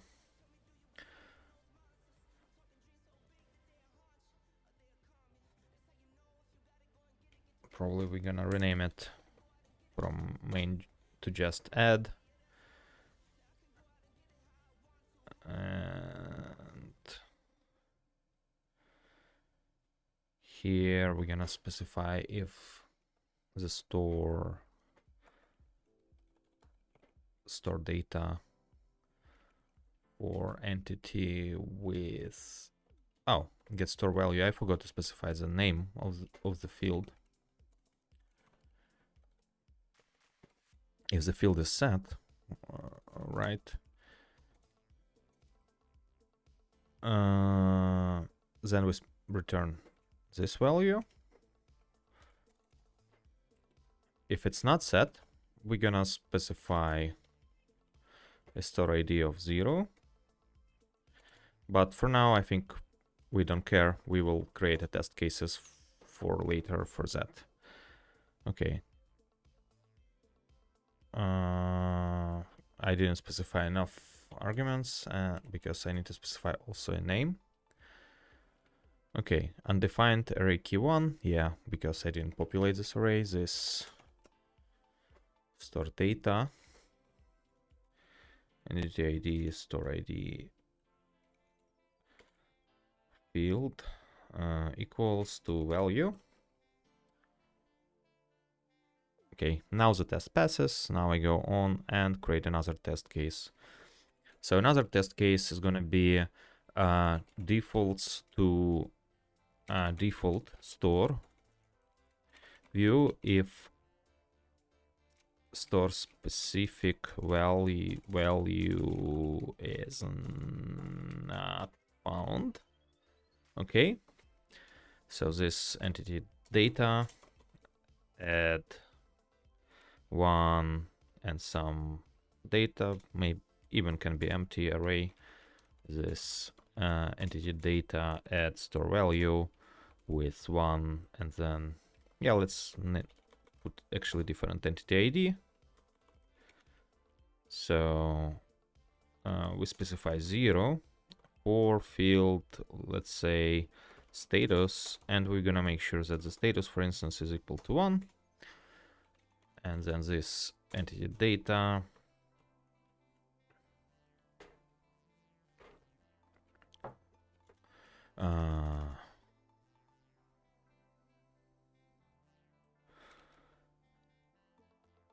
store value. Let's see, just a moment.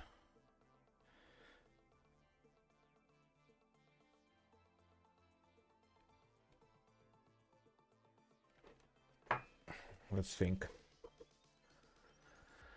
So we have add store value, and here we have entity ID and store ID 0, status 1.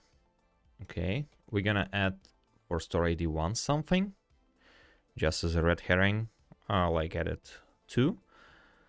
And now we're gonna check that this assert equals 1 for entity data get store value for entity ID 3 in store ID 2 for field status.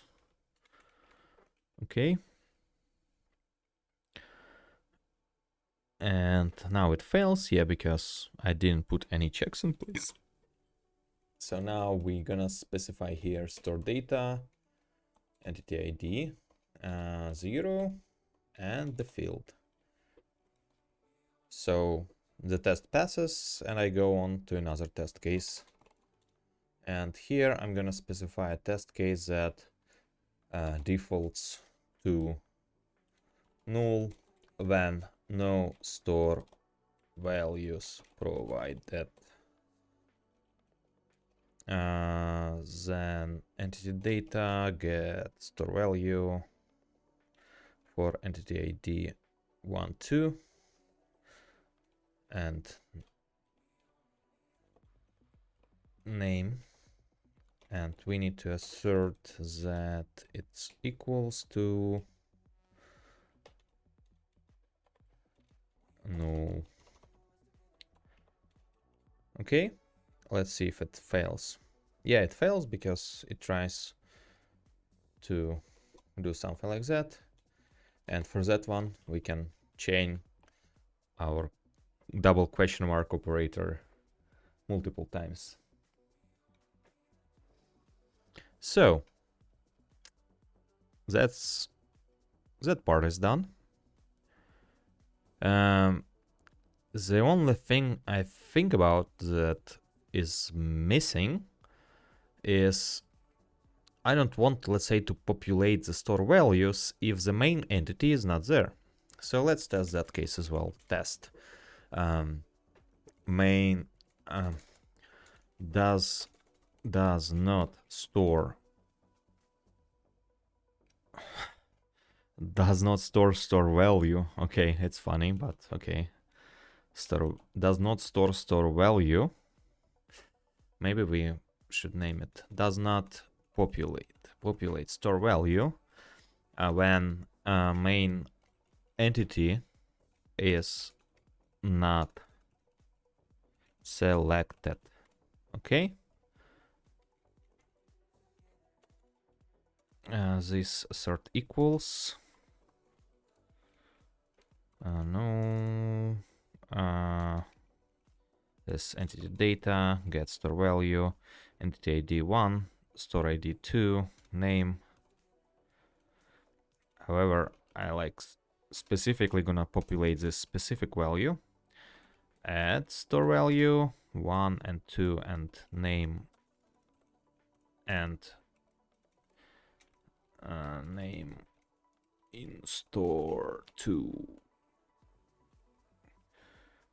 Okay. Now we can go on here and check if this data not is set. Entity ID. We're gonna just skip.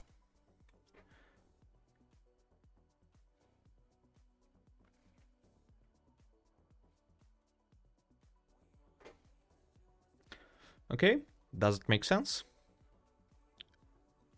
In my opinion, it does, because we are basically populate store data only if we have main entity, because sometimes the database can return us data that might not be present there. So we want to protect ourselves from those kind of situations.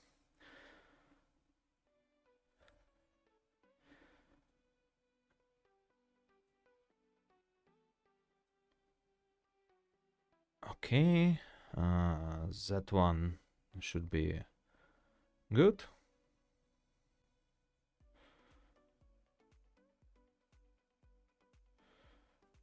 I think that's fine. Okay. Now what I want to do, I want also to add a test. Actually, I want to modify this one. Data is reset when requested. I actually want to... Oh, you know what? I didn't add a condition for some other information, right? So we don't use the main entity field. Do we like use get value or something like that for getting it from the main entity? Probably, yeah. Sorry, pub test. Test returns data for main entity.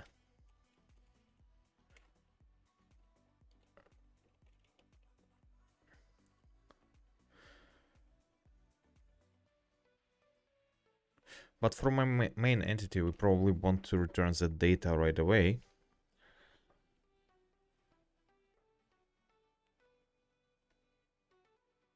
Yeah, that one is actually doesn't make any sense to do fixes. Or probably we should actually do it for the method to keep it consistent.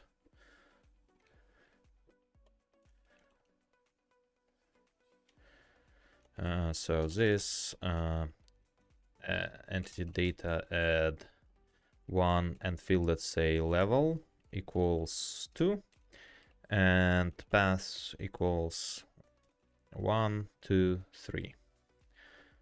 Okay, good. Now what?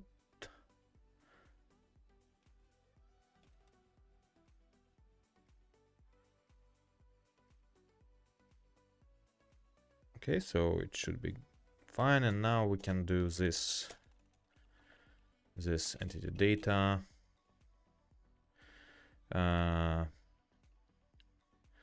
Get value for entity ID1. Let's say level.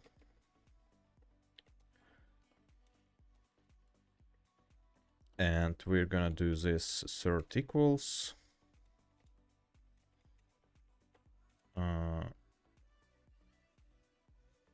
2.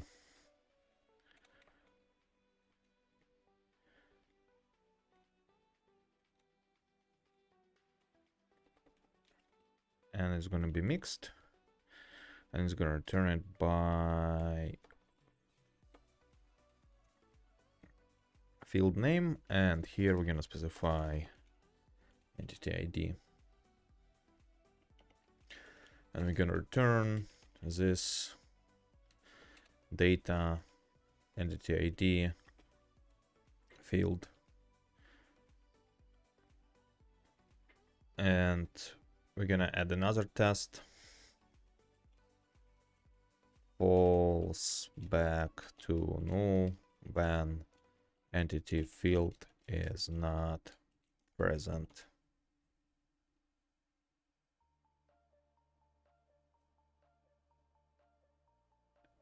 Hey Vipodoros, yeah, nice to have you here.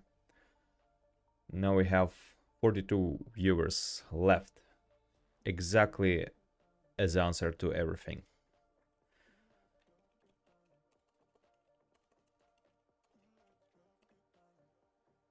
Okay, entity data, then we're gonna add a value for 1. Let's say we have level of 3, but we don't have path, and we're gonna try to retrieve path, and it's gonna default to null value. So this entity data get value for 1, and the field is gonna be path. Okay, good. Undefined key, yeah, because I need to specify something like that. And now it should work. Okay. Now we're actually ready to do some data processing, right? So, oh yeah, true. Good catch. Good catch. Store data is reset. Let's see. That case is not covered yet.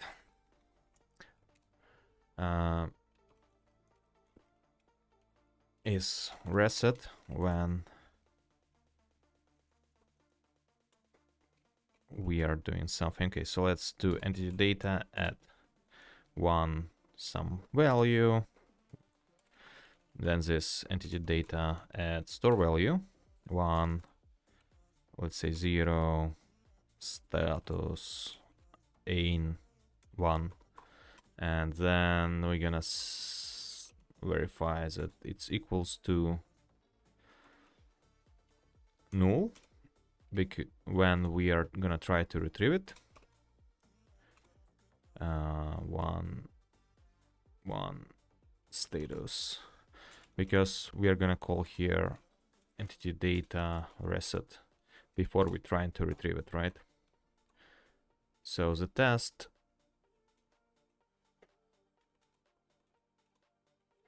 should fail. Oh, it's wrong method call. Okay. Okay, it should return null, but it doesn't because I don't reset the store data.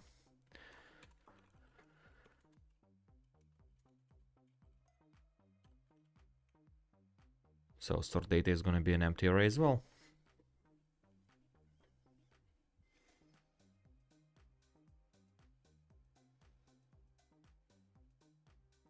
Okay, sounds good. So entity data is working.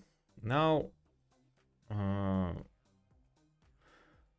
what is left to do is transfer another implementation, is statement generator, right? So we want to make sure that we can create insert and duplicate statements.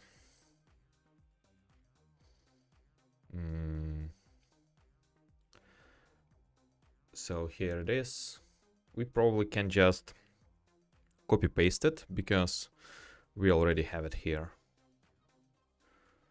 So we just gonna create a new class and we just gonna copy it over. I'm just gonna name it insert on duplicate SQL generator.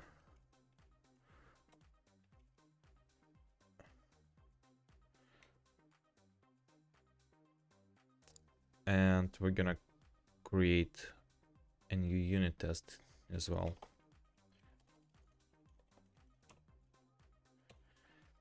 Of course, I would put it into the actual model, but because it's part of the database, I have to put it there. So let's create test insert on duplicate SQL generator test. Actually, I forgot to specify the test suffix. Okay, and it's gonna extend test case. Good. And now I can run actually all the tests right here. Okay, so for now, like 11 tests pass. So let's copy over this thing here. So we just copy pasting stuff from something that was done there. And we're gonna change the actual namespace that is gonna be used. So it's gonna be Mage-OS indexer model insert and duplicate. Okay, so here we go. Let's run a test. Let's do after test.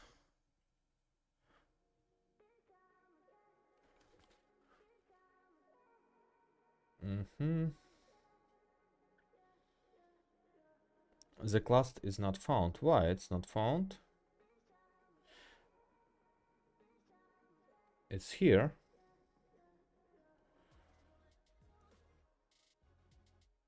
Mage. Oh, I see. Case sensitivity is a problem. Okay, so now we just gonna copy over the generate method.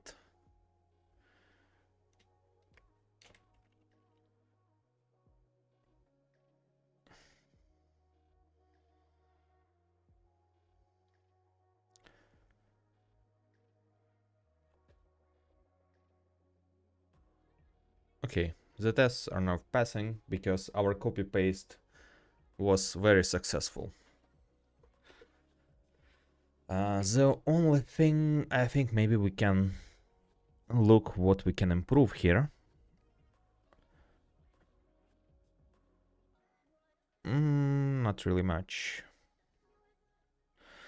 Let's take a look actually in here. Let's do a Blackfire profile of the improved indexer. So Warden Blackfire run improved. Let's just see how long it takes, let's say, to generate those skill statements.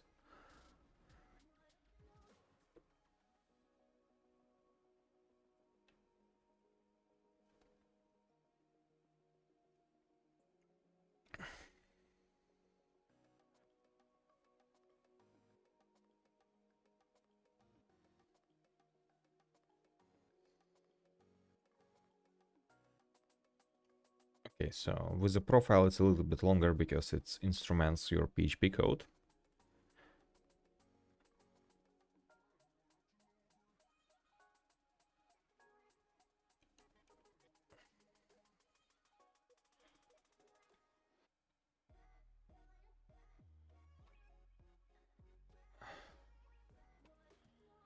So yeah, so we see all of the selects that are happening, right? We see a lot of stuff there. So let's take a look at our profile of our indexer and what can we improve there.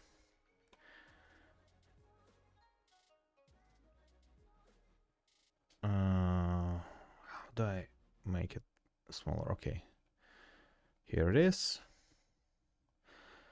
So we see that a lot of time was spent into populating those arrays. So ideally, the current solution should really reduce this kind of small operations. Let's take a look here. Here we have insert statements, and then in the end we're just renaming stuff.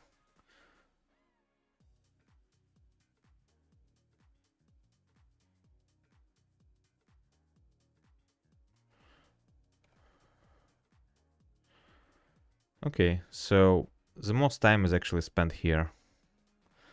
And probably because we are loading the data separately.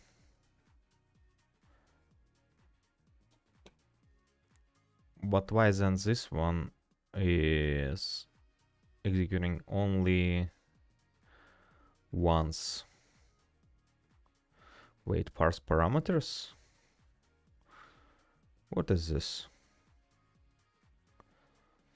This is actually redundant, I think.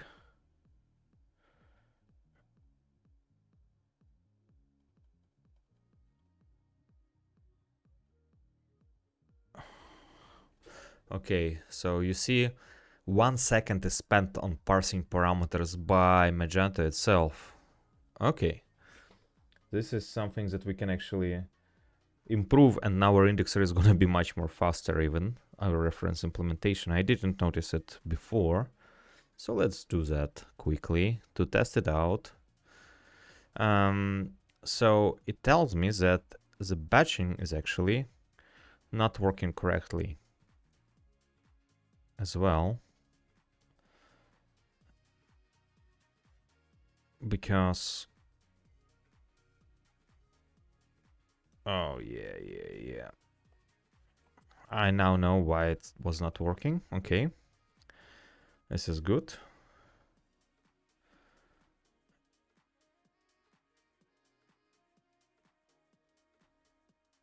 Okay, let's try it now.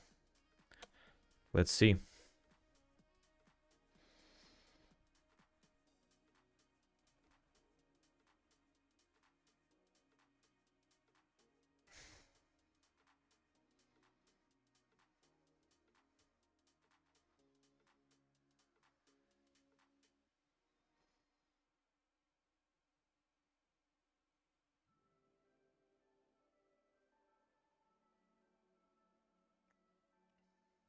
So it should be a little bit better now, because before the batching was actually not properly done. So probably we have even faster indexer now. Let's see. Let's see the graph. And let's open up the timeline. Okay, it still does it here.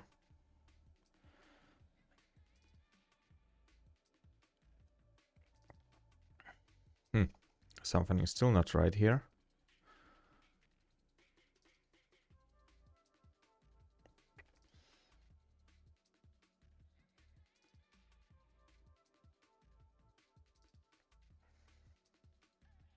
Let me think about it.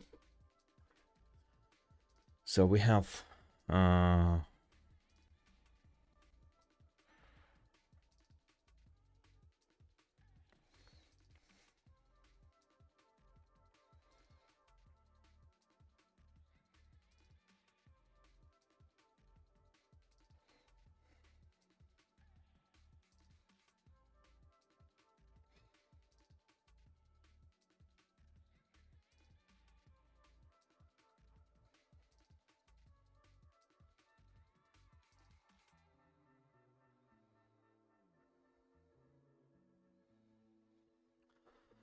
so let me think about it.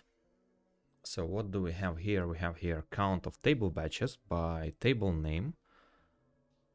We add it like that. We have 6 columns. So right, we divide it by 6.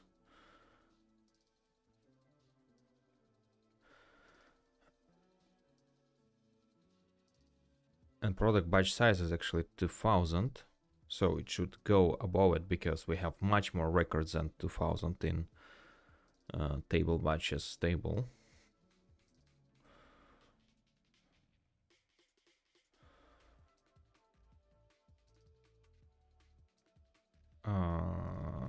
This is quite interesting.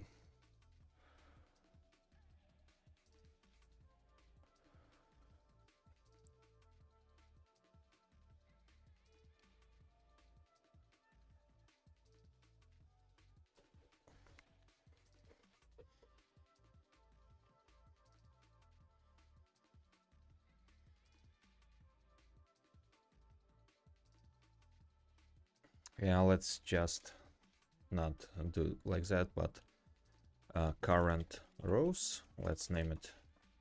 Let's put it by table. Yeah. No, it's also not correct because we still like have this table name batches.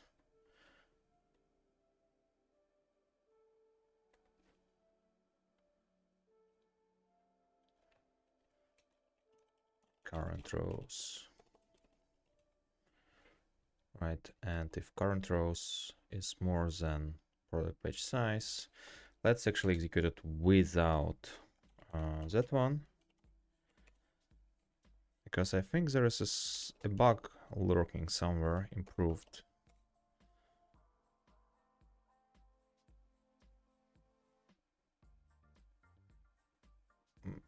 Because right now, like, we're saying too big packet, and actually it can be improved. Okay, so now it like takes 9 seconds, but let's see. Word dump current rows. Let's see if it actually batches it properly. Seems like it's not.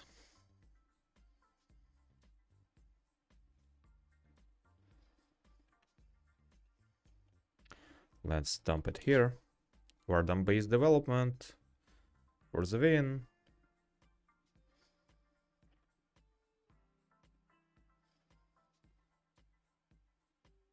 Wait.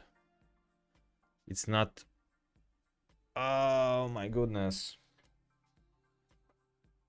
You know why? Because I edited the wrong file. What a stupid me, you know? I'm editing a wrong file because I was supposed to edit one in code here. I could spend a lot more time on that. I could have spent much more time on that, right? So let's go back here and fix that small issue. I think like why it doesn't execute? Because that code is not executed at all. Okay, let's go back to the batches.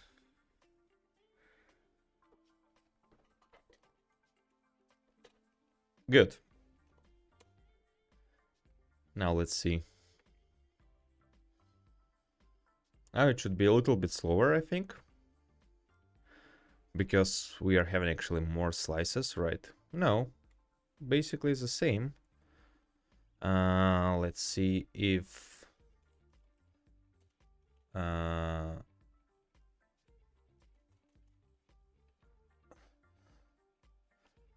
this one is getting executed, just to make sure, because sometimes it makes sense to verify. Okay, so it does like insert every 20,000 new batches over there. Good.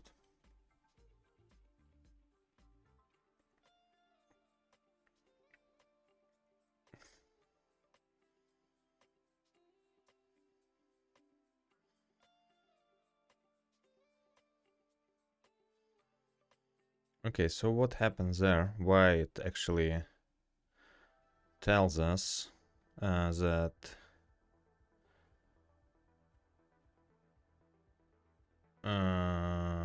that one is getting implemented. Okay, so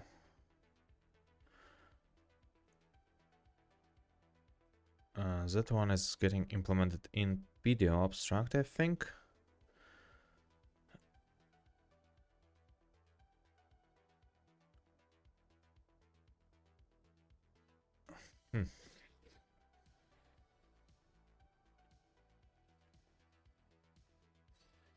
So what I've seen in Blackfire, right, that it spans parse parameters.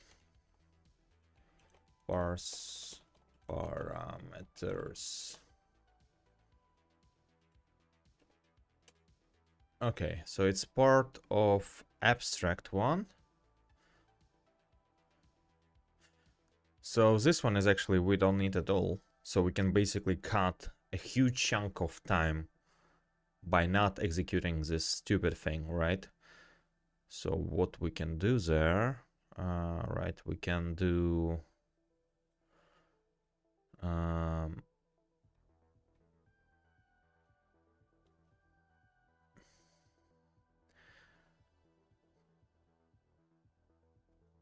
can we just do something much more simpler?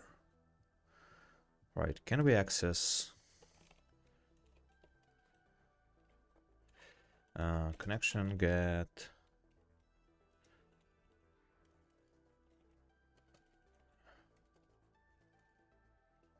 I think like we can use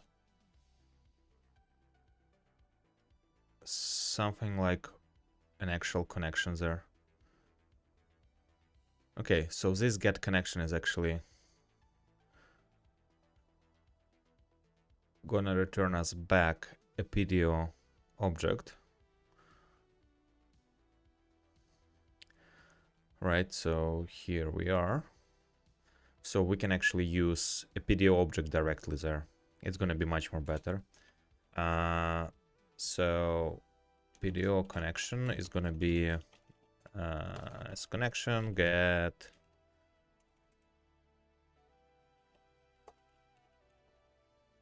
connection, and we're gonna type hint it so we know it's PDO. And in PDO connection, we can use prepare.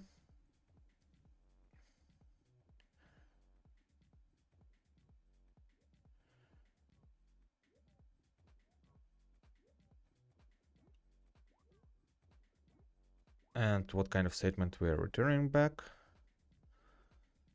And PDO statement has execute method that accepts list of parameters, or it accepts bind param. Okay, then it should just work.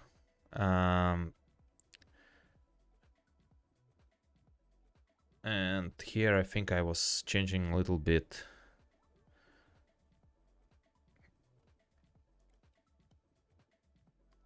this one as well. So what I usually do, also what I actually did, I did this kind of operation, but yeah, we don't need to do it right now. But ideally, like, we can improve it even more. Let's see.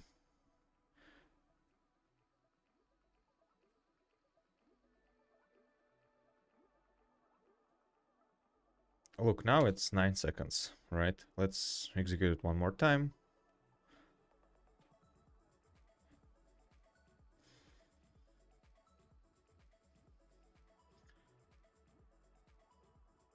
So, okay, we shaved off 1 second. That's good. We shaved off 1 second. Hey, look, is my camera froze? Guys, girls, let me know if my camera is frozen. Yeah, seems stuck. Okay, good. Let me try to restore it.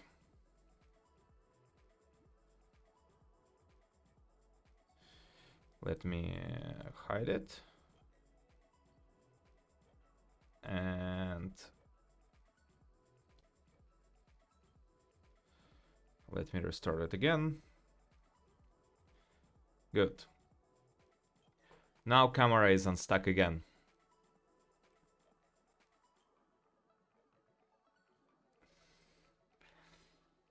Good. Let me know next time if camera freezes, okay? So, because I don't open OBS to see if camera is frozen or not.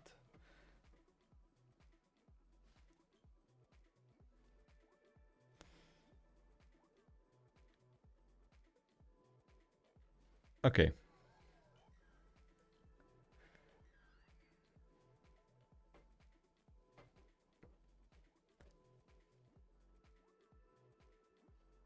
Okay, so it was timely unstuck of the camera moment.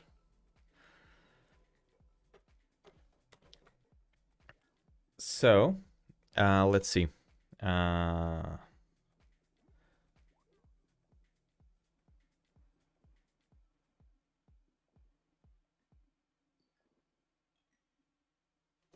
okay, index seems like running quite good. Let's run it with the profiler.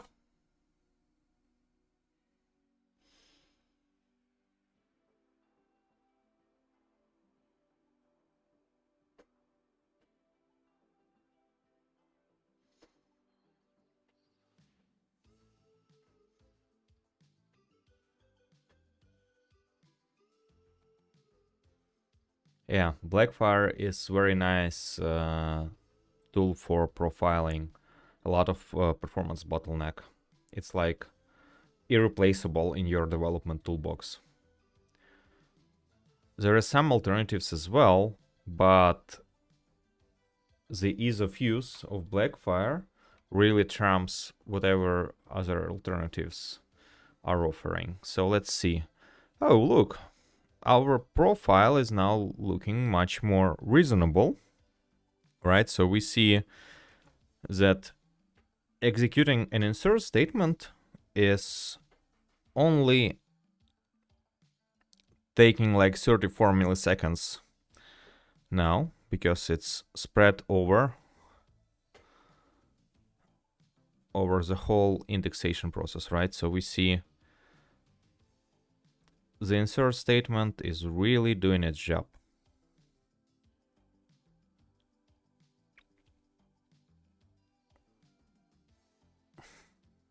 Okay, good.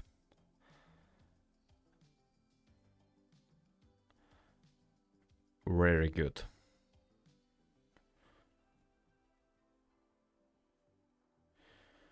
Okay. I think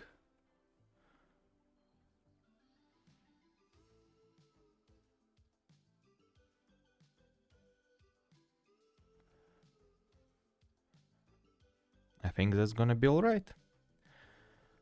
Okay, now we see that indexer is executing quite well and spread out and much more efficient from point of view of memory and the load on my SQL server. So we solved a small bug while doing live stream of the reference implementation, but let's build another one.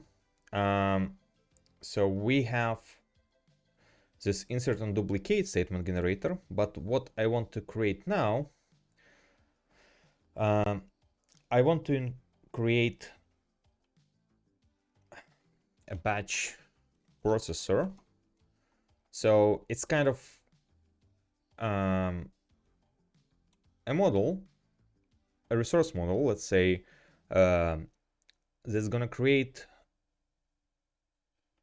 statements. Actually, let's make it probably an interface, and let's put it actually here. Let's make it in our indexer batch insert or maybe let's call it writer.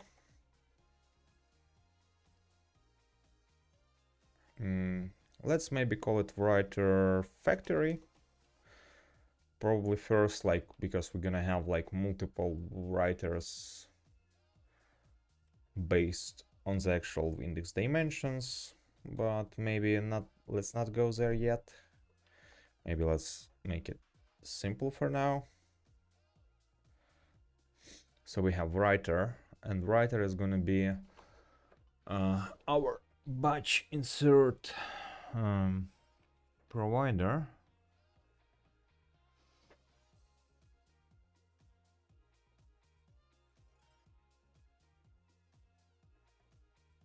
Let me think about it.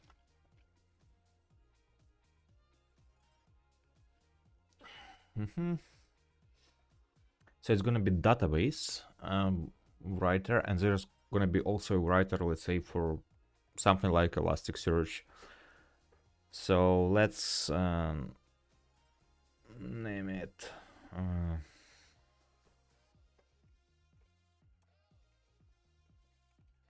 index writer itself. So it's going to be a writer to the index storage.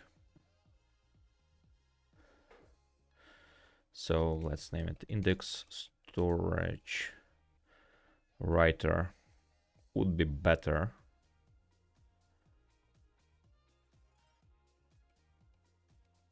Okay. What it's gonna have is gonna have a method like right, like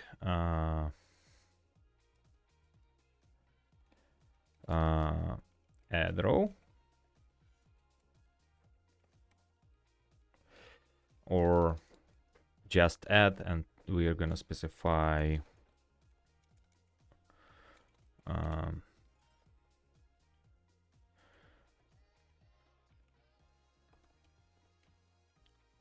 we're gonna specify here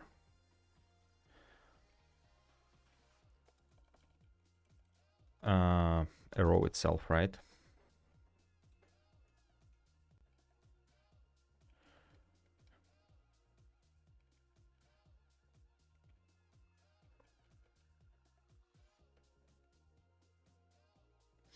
So we basically gonna allocate here, because we're gonna create a small array, but probably, yeah, it's the easiest way to do it.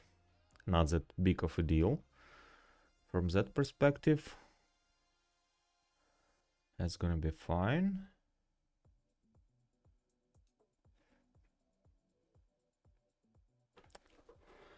I want to check one thing. I want to check how some of the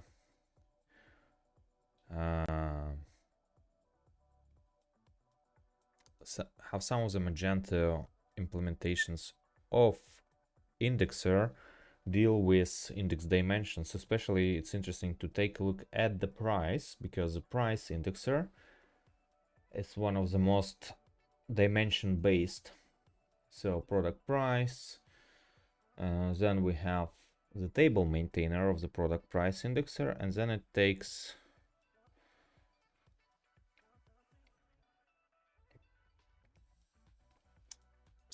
like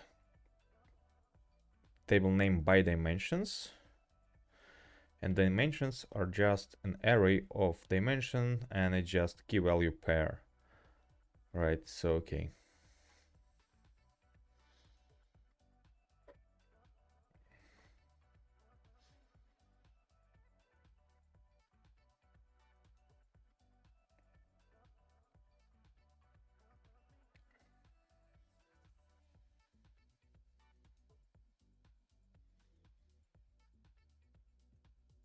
so price table resolver,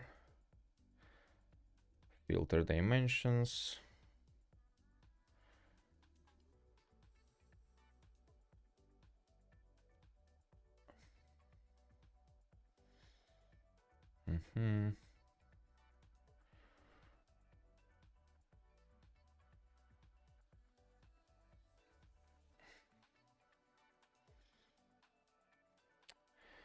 That's very complicated implementation, right? So then it tries to take index scope resolver by dimensions.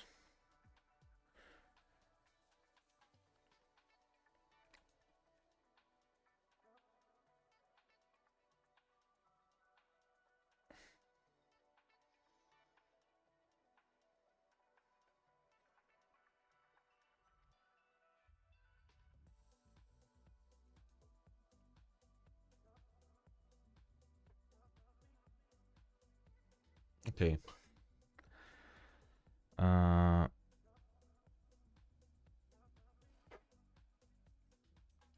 First of all, I think I'm gonna create another method here.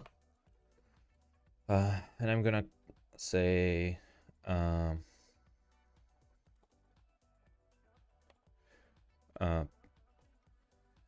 prepare full. So it's gonna prepare the full, right?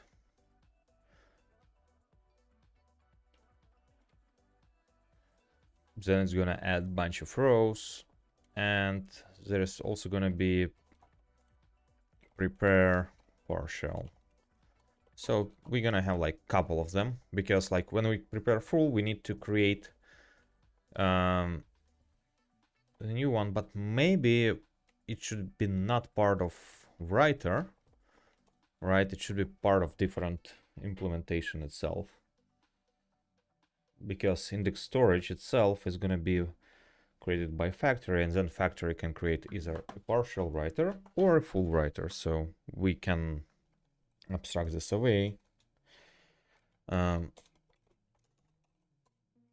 then we're gonna have the last method called finish. So it's gonna be finalizing the write operation itself.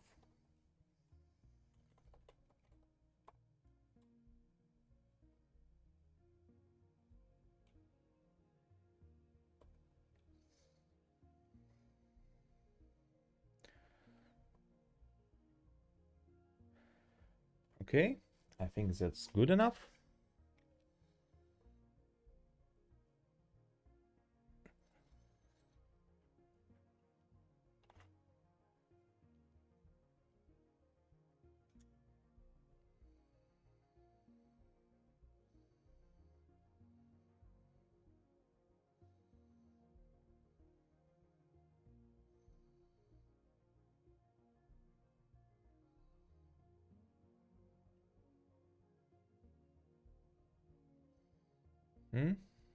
Yeah, let's do that.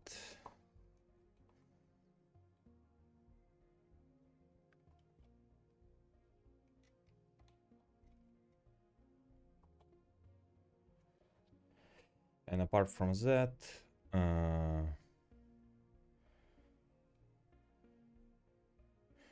we're probably gonna have some SPI interface internally that's gonna resolve by a dimension a table name itself, because we want to make sure, you know, like we are abstracting away from the index storage writer the logic related to how we find the right table based on dimension, because Magento has like 3 different options for price index and only one option for category product index.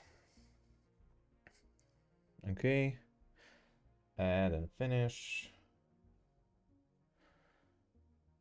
Do we need anything else? Not really.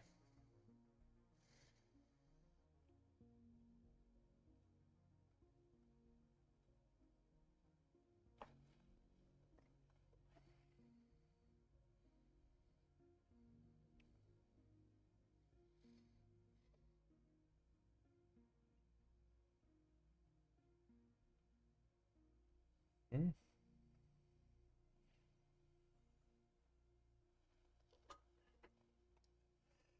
So what we're gonna do here, we're gonna have another component.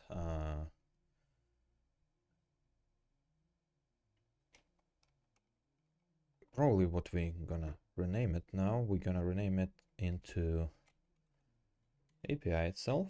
So it's gonna be like our interfaces of the indexer itself. So it's gonna be indexer API namespace, and here we're gonna have index table name resolver.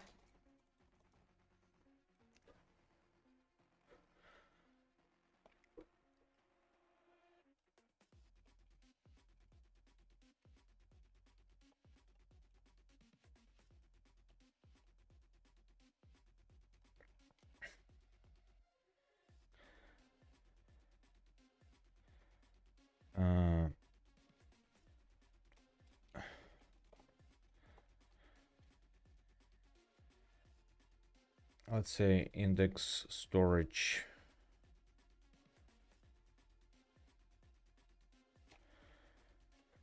map, maybe.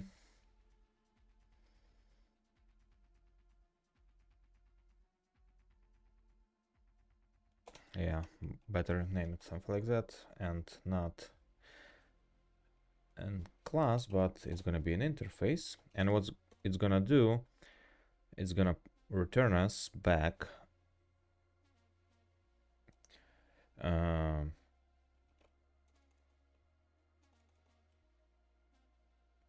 table, yeah, function, storage name for array row, and it's gonna be a name where we actually gonna write the data.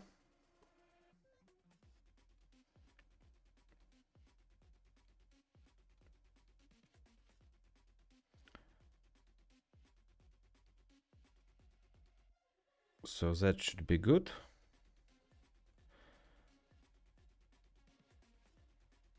So it will return us the name of the table for a row based, let's say, on some parameters like store ID. So that's what's gonna happen for our category product index. Then we're gonna have a writer, and writer is gonna use that one to find into which table we're gonna write stuff. So now we can actually write a test for a simple storage writer implementation.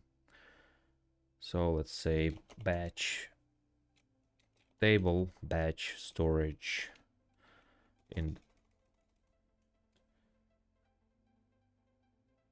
table batch index storage writer.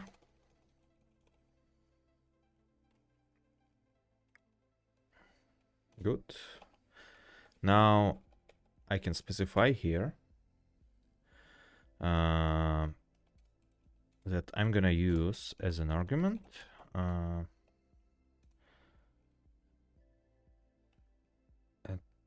table batch, index storage map. So I'm gonna know into which table I'm gonna write data based on some columns.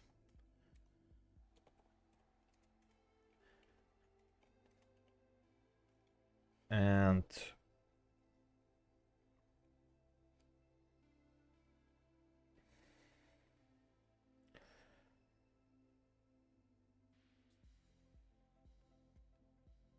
another thing that I wanna have is like insert statement cache or something like that for that storage map.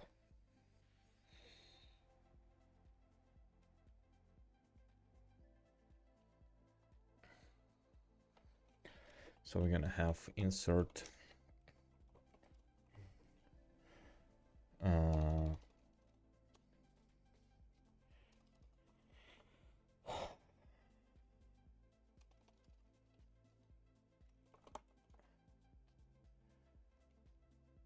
so we'll call it batch insert statement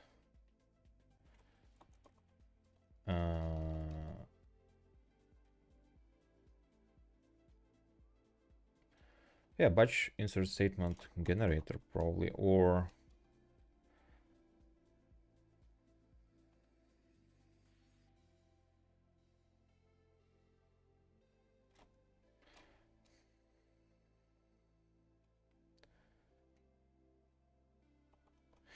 probably it's even registry because it's gonna cache them. Okay, so this one is done.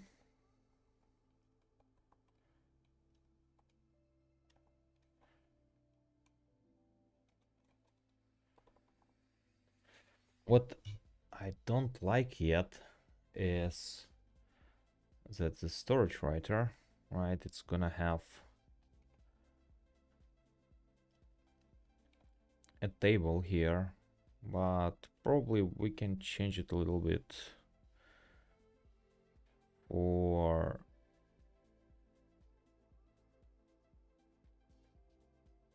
the batch writer, right?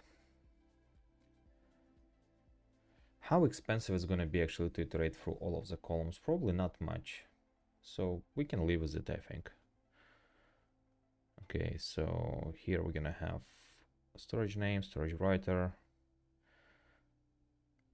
It's gonna have the batch insert statement registry. Let's actually create a class like that. And it's gonna be later on probably part of a resource model.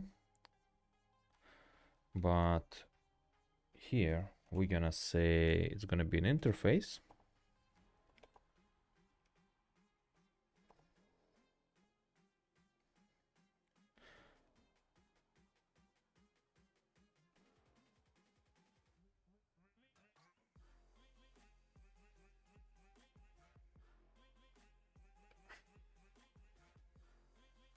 Because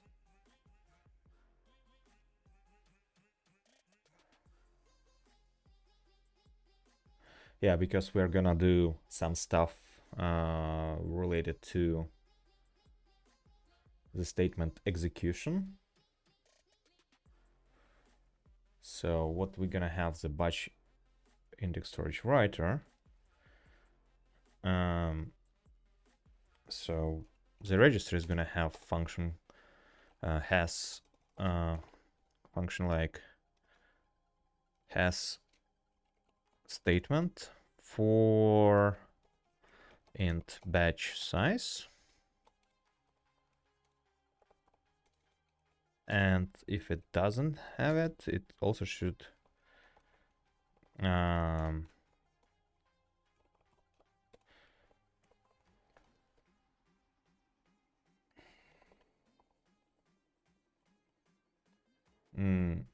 if it has a statement, right, then it works well. If it doesn't, it needs to create a statement for int batch size and actually table name.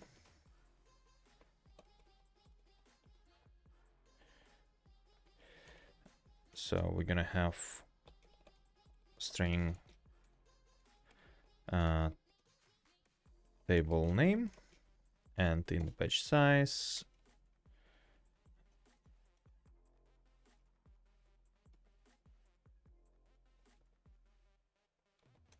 And it's gonna return us back some kind of batch insert statement.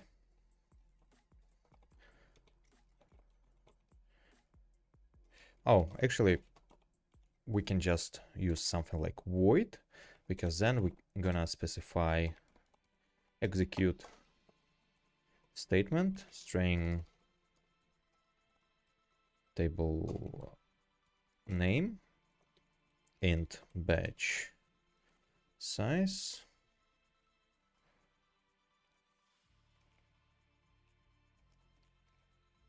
and then array of params.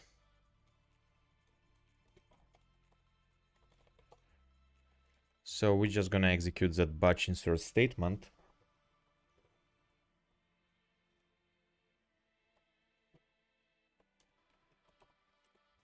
And here we're gonna specify string as SQL. String itself, that's gonna be sent there. So we wanna make sure that we can test it properly.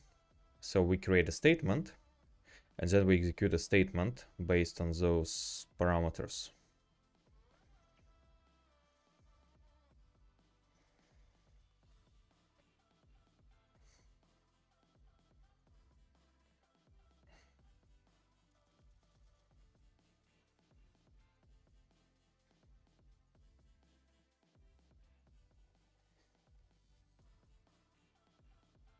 Okay, then it sounds good.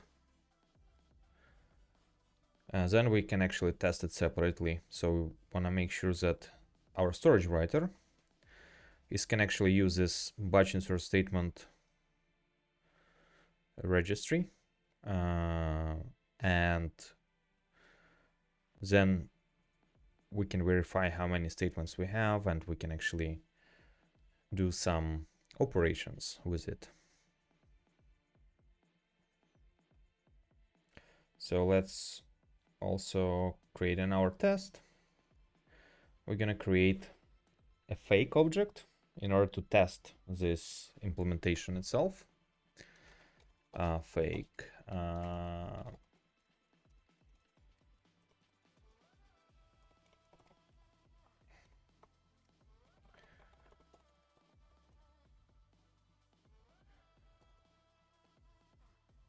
fake match insert statement.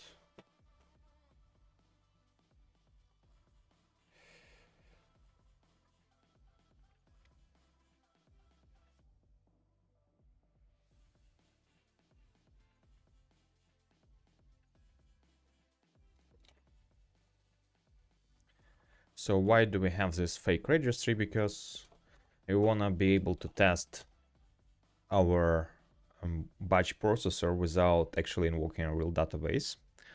So we're gonna do it now here, table batch.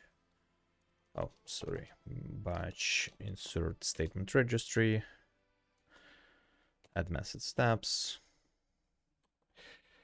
private array statements.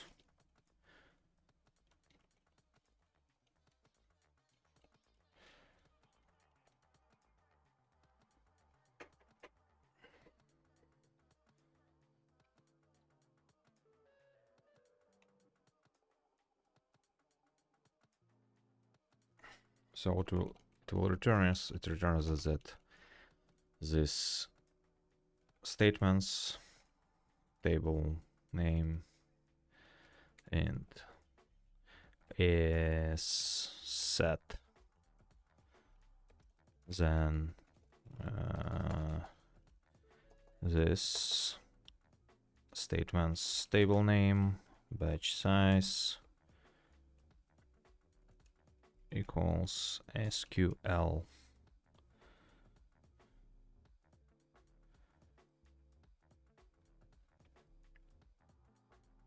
And we're gonna also have an array of executed statements. So like that, this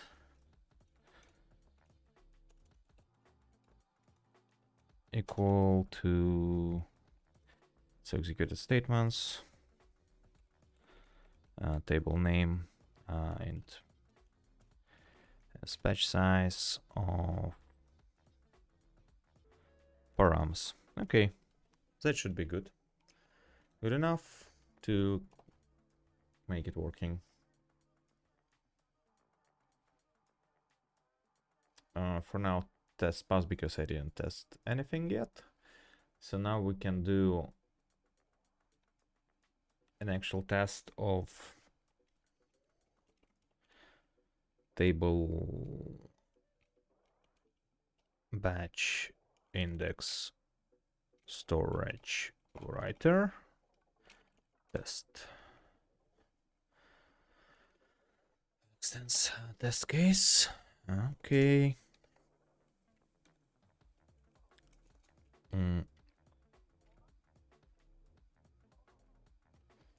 So storage writer is gonna have a storage map.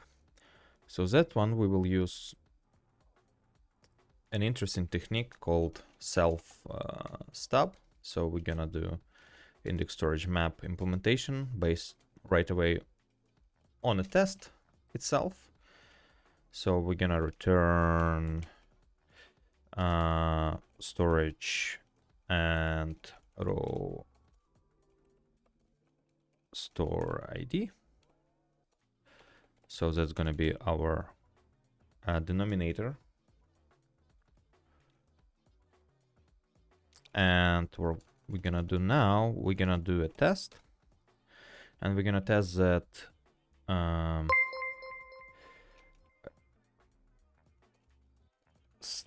statements are empty. So we just like do a happy path scenario with no data being written. So what we're gonna do, we're gonna create our storage from this. Actually, we can use again setup because we're gonna use it all the way around. So statement registry. So it's gonna be our fake statement registry, and then we're gonna also specify our insert by table batch index storage writer.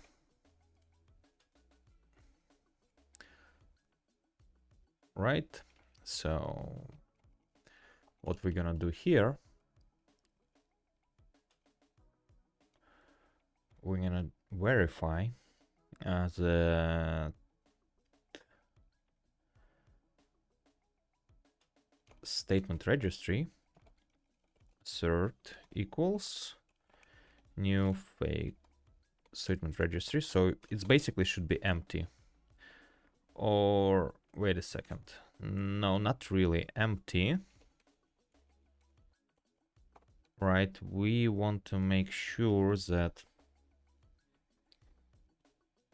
the index storage writer is actually writing with something. So we're gonna say expected result. Yeah, we probably need to add a couple of helper methods here with self, and we're gonna say with statement table string table name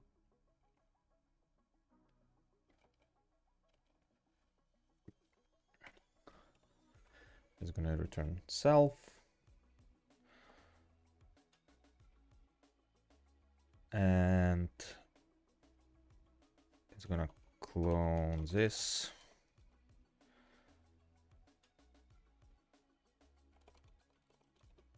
And we're gonna do registry create statement table name batch size and SQL return registry. So we want to make sure that we are able to verify the internal state without actually verifying the internal state, because we're gonna use a PHP unit assert equals to compare those values.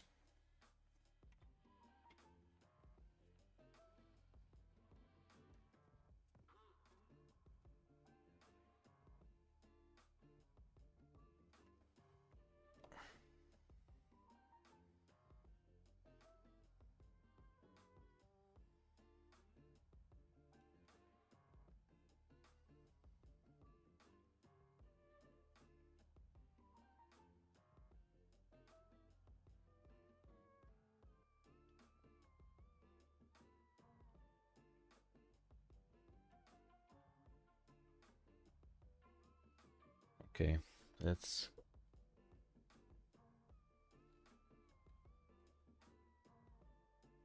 yeah, that should be fine. Let's go back here and we just do stuff like this. Yeah, I don't like to wrap it around like that. So for those cases, when I create fake object for testing, I use a static function, static function self, new self.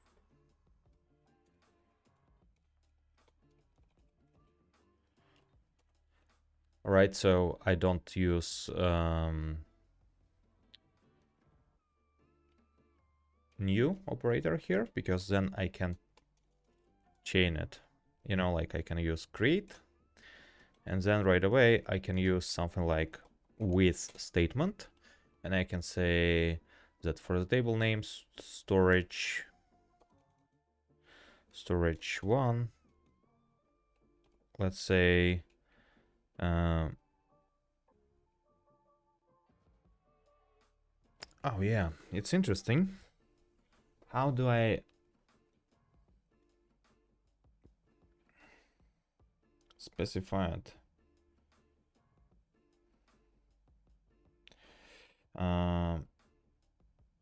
Actually, yeah. So let's the statements be empty when we just execute this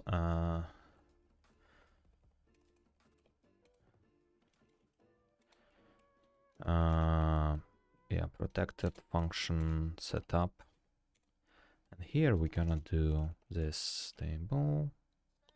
Yeah, batch index storage writer equals new table batch index storage writer with this as a first argument and this statement registry as a second one.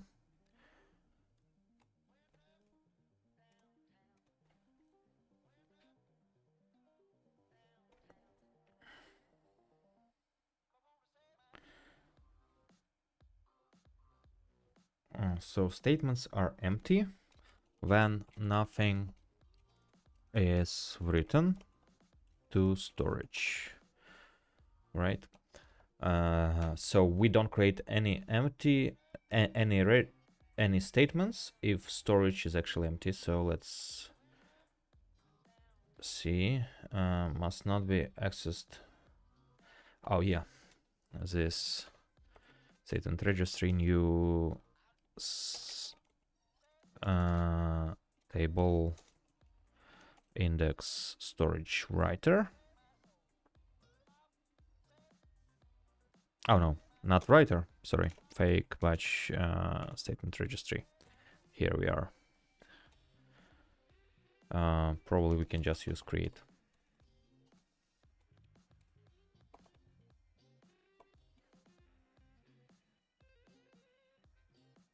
And this batch index storage writer, we're gonna call the finish method in order to make sure that it should do some kind of an operation. So here we're gonna also specify that it's index storage writer implementation. Yes. Call something like this.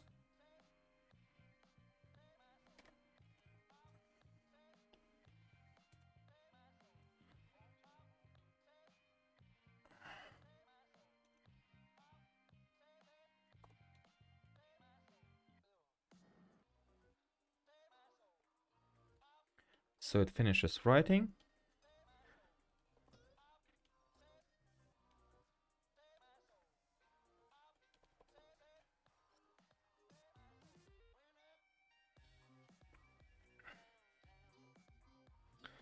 And looks like it's passing the test, right? So let's write another one.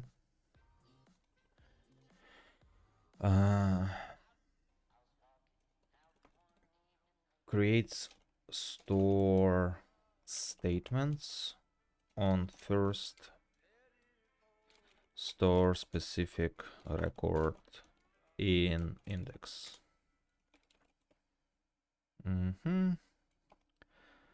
Batch storage writer, add row.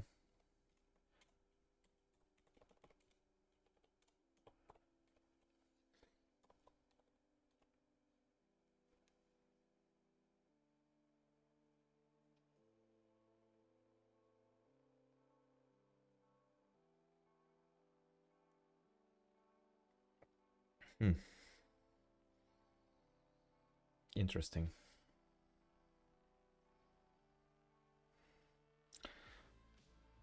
I think I'm a little bit tired, so I need to take a short break, but let's finish this test and then I take a break to make sure that we can continue with a fresh mind further on.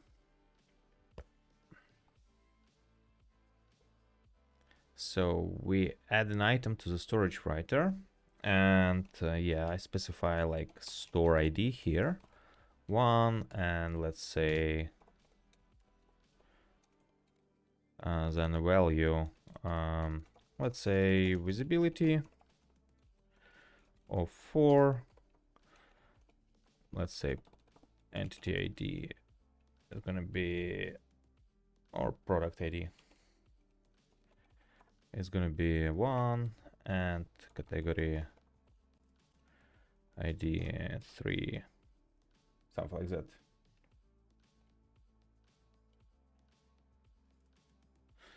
Okay.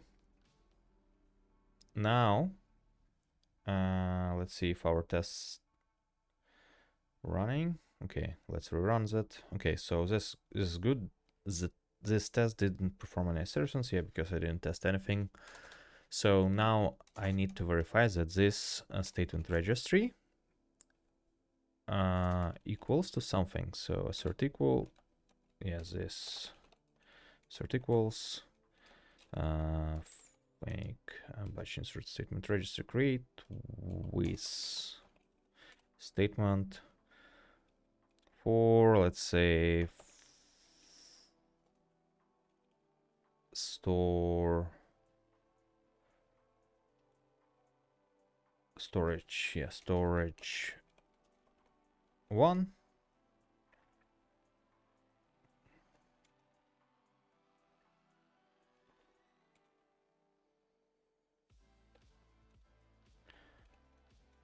So it should equal to that one.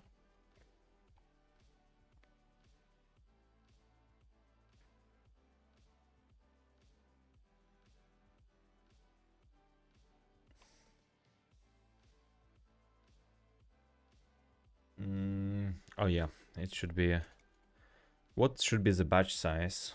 Let's put it to 1000, but we probably should make it an argument, right, to batch index storage writer. So we need to specify private int batch size.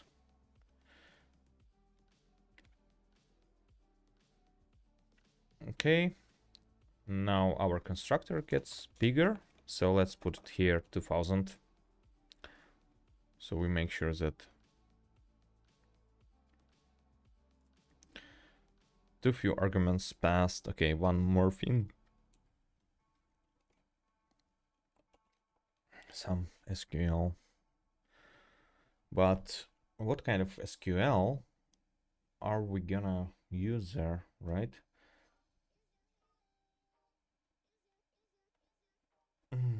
Interesting.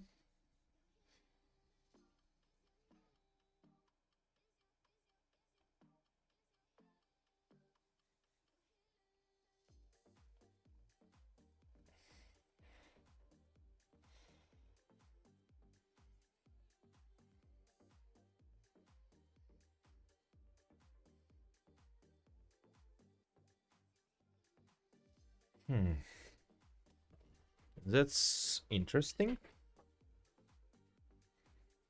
So I need to put something more reasonable there. And probably I need to reduce a lot the batch size because my SQLs are gonna be super long then. So let's put a batch size, let's say 5 for test. So let's say 5. And what we're gonna have there is the structure of the index.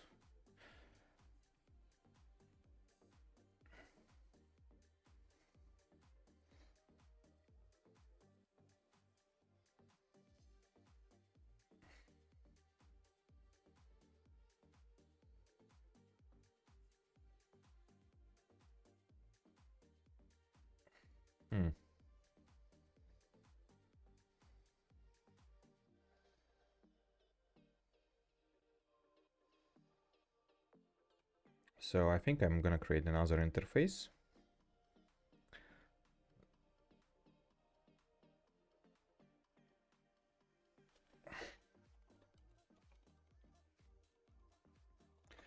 I would say index row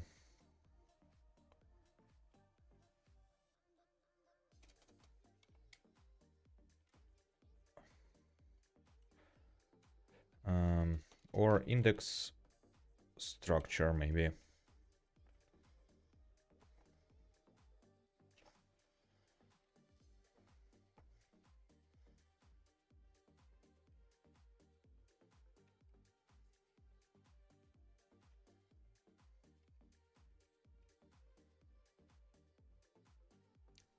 Okay, that should work then. And then we also will solve an issue with recursion, recursive for eaches within columns. Right, so we can create an index structure itself. Okay, so that one is going to be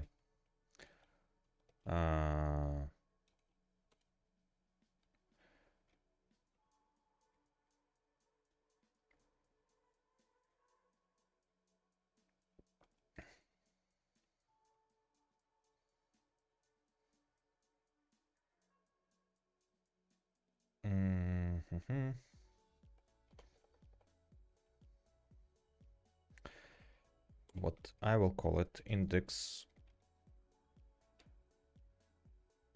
table structure to make it more clear what it means. Then it's gonna have something like function or generate insert on duplicate, and it's gonna receive batch size.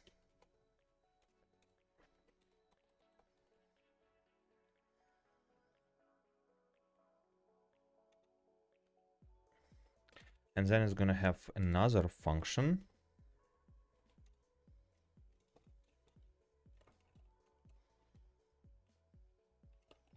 called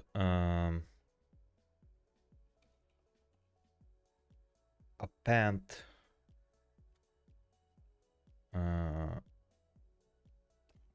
batch, or let's put it differently. Let's say add to or prepare row, let's say. And as a parameter, it's going to receive batch parameters.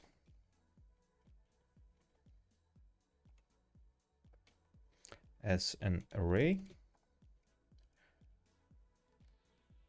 And then it's going to receive an row array.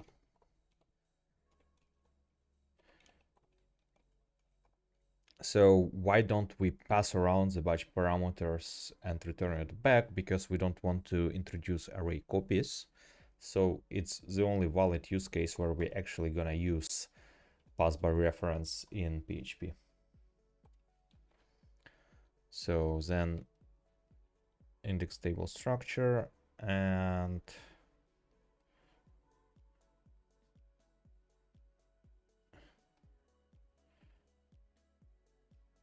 here I can create, as you guessed, fake index table structure.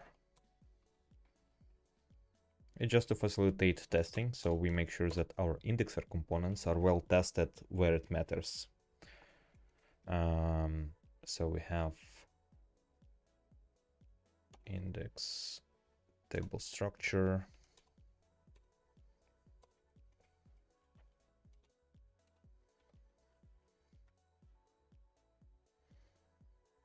Maybe we name it differently.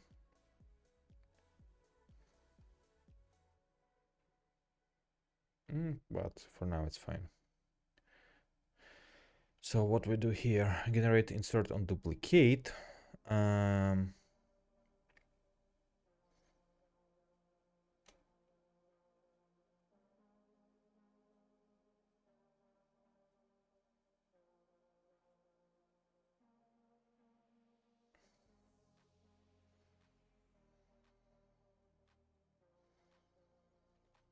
let's see.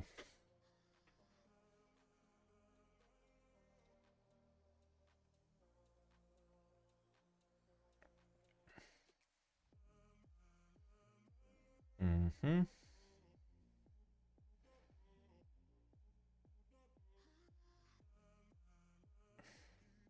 However, I think we can already like make it a single class. Like we don't need to invent something here. The only thing, we still need to have like table name being passed as a parameter. Okay, let's abstract it away for now. So return, we're gonna say batch SQL, and then we're gonna append the batch size, and the prepare row will just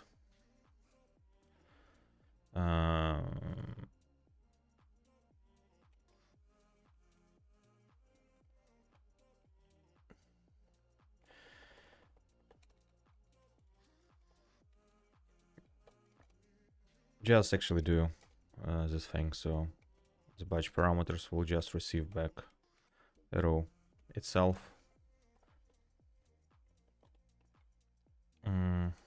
Or just for each row as value, and we just append the value to each of the batch parameters. Okay, then it's gonna works. Okay, now we can go and do it here in storage writer. We're gonna use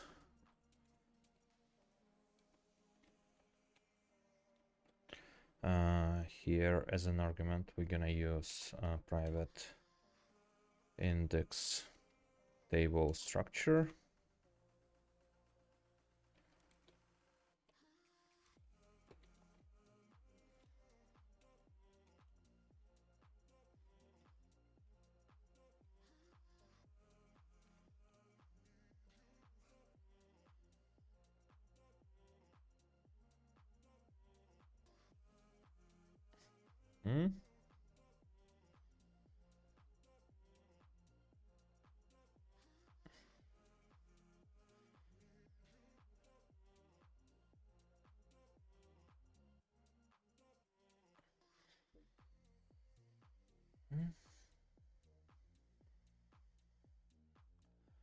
So okay, this should be simple.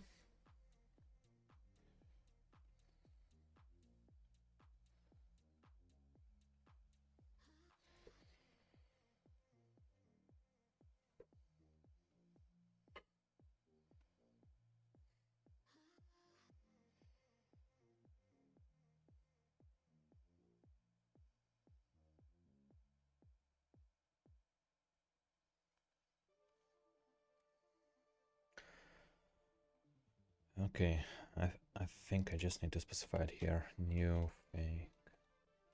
Oh, it should be somewhere here. New fake table index structure.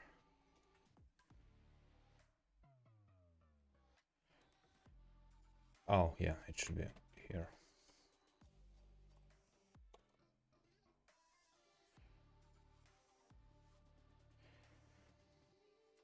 Okay, and it should generate something like batch SQL 5.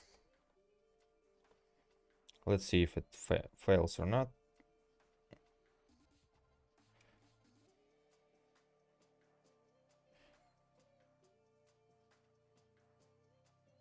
Okay, why it didn't perform any assertions? Oh, filtering the two objects are equal. Okay, I just didn't set up after. No, I did set up after test, so why didn't it catch it? Okay, so it says that for storage one there is no calls to that, so let's go back and implement it for this. So if this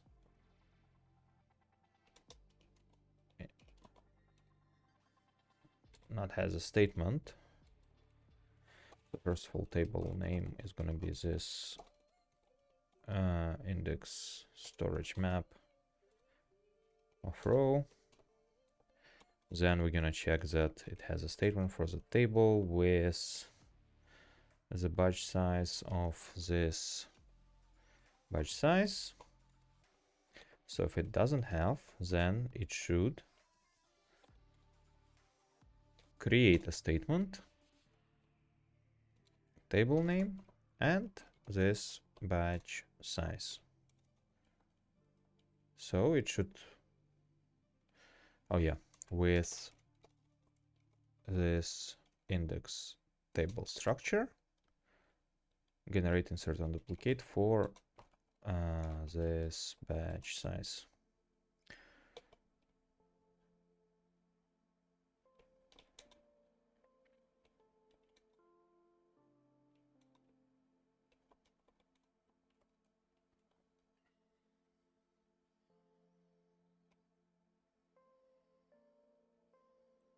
Okay, the statement seems like it's not created. Why? It's an interesting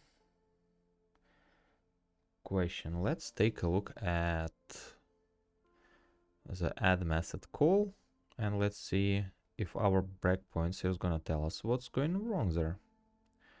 So let's debug our test. Okay, no debug extension installed. Good. PHP -v. Okay, I don't have xdebug, so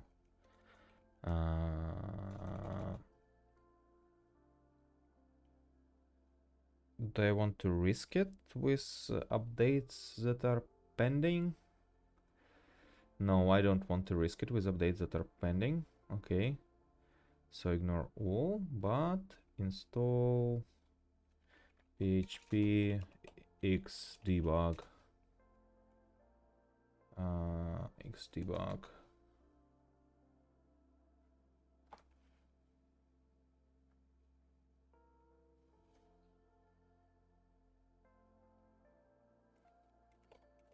Let's see if everything fails and my computer just dies or not. Let's see. Okay, xdebug. Is it available now? Let's check.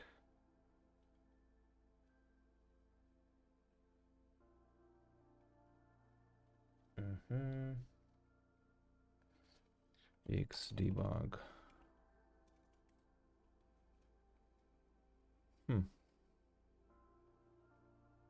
Should be working, but it's not. Let's see if the test will pick it up.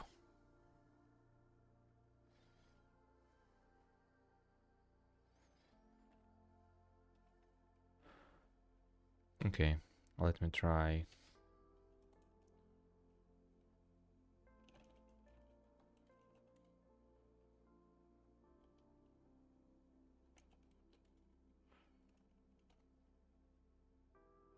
Okay, let's hope now it's gonna work.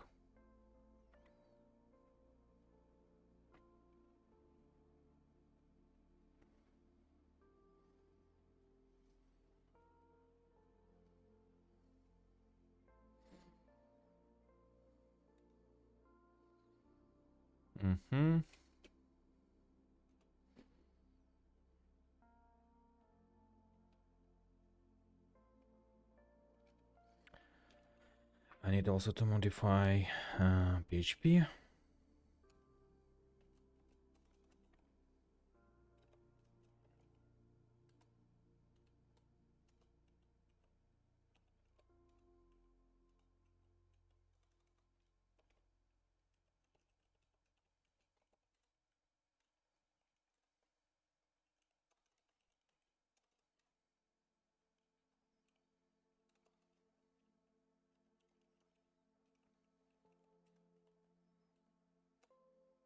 Okay, now it works. Now it should be fine.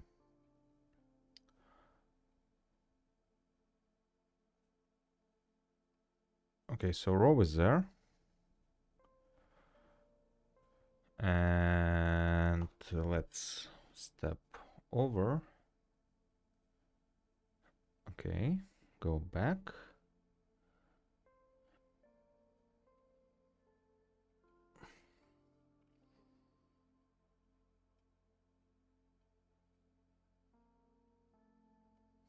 Hmm.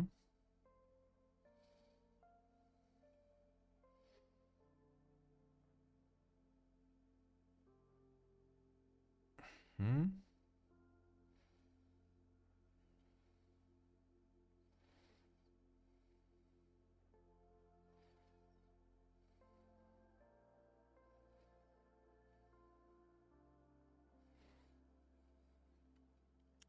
Did I like not create the create statement functionality? No, I did. So let's put the breakpoint there.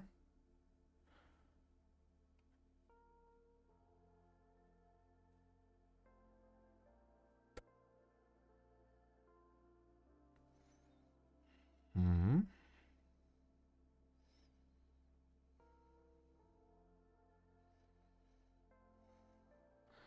Okay.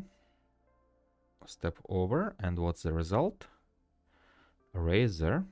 It should be there.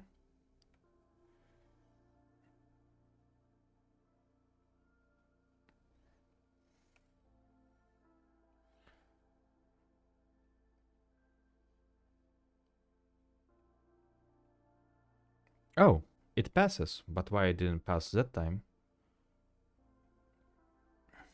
That's stupid.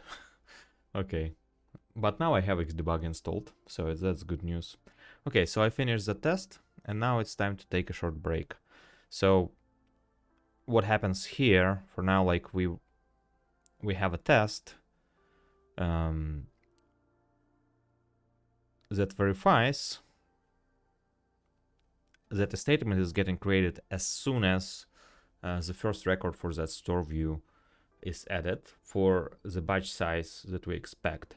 And then what we're gonna do next, let's actually write a couple of test case names of what's gonna happen. Then we're gonna test that executes statements. Yeah, first of all, does not execute, or yeah, executes statements as soon as batch size is reached. So we make sure that it will execute statements like that. Then we're gonna have another one that makes sure that when batch size is not reached, statement is not executed. So we like have like negative test case as well. And another one that we're gonna have is when multiple let's say executes batches for each scope separately, and the most last one is executes left, let's say creates and executes statements for left over rows on finish. So when we call finish and we have some statements not executed because we never reached a batch size. So it should be a good action plan of what we still need to implement in this batch processor. And this part is actually gonna cover the implementation of the indexers that we have here related to this insert product batch. So we basically abstract away this part, and we're gonna use the flatten implementation. So we're gonna move this part into the indexer structure. So indexer structure knows into which parameter order it is. So it knows how to create index insert and duplicate statement, and the batching itself is going to be processed by that simple implementation. So what I'm going to do specially for you guys and girls here, I'm going to actually share this indexer code itself. So you can tinker around with it while I'm taking a short break.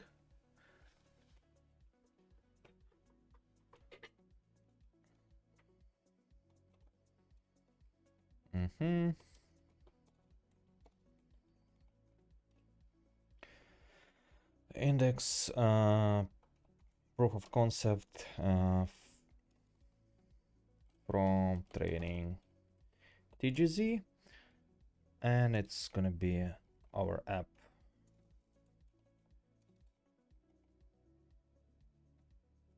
code. Oh, it should be C. ZVF should be good. Yeah. So you can play around with it, take a look what's going on there. While I'm doing a short break, and then I'm gonna come back in I think 15 minutes. So feel free to do your stuff as well, and see you in 15 minutes. I'll post a link to chat.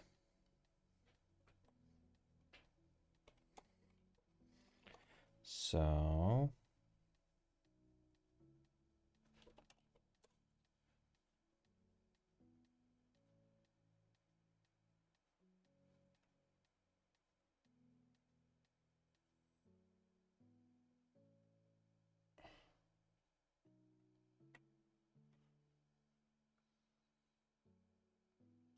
let me share the file.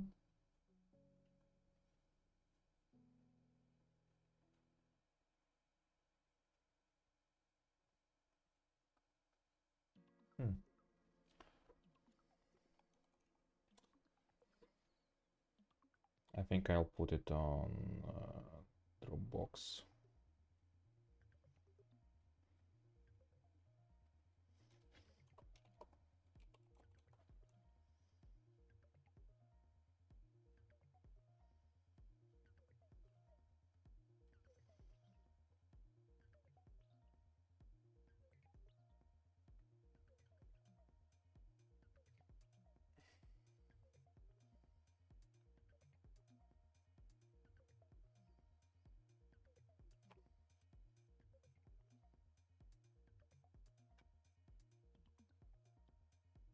Okay, and the file is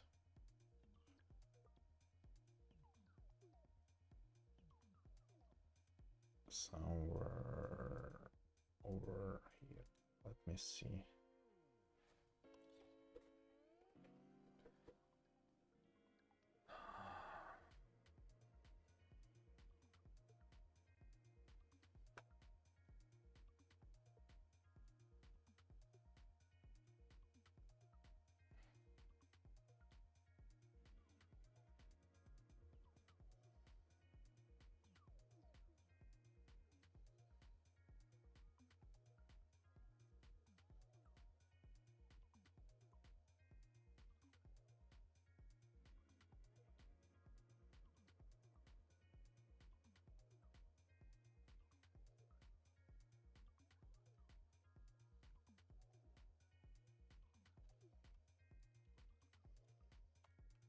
So here is a link to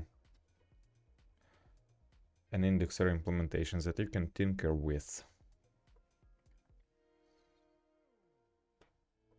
This is not actually production ready, thing just as an example implementation. So what we are working on right now on the stream is going to be actually production ready implementation itself.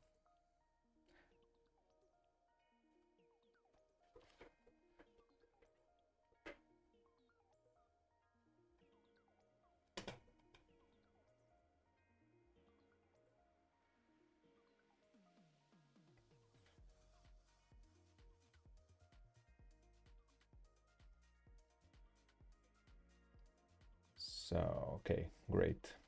Now I'm gonna switch a bunch of stuff. I will also make music a little bit louder for all of you while I'm gonna be on a break.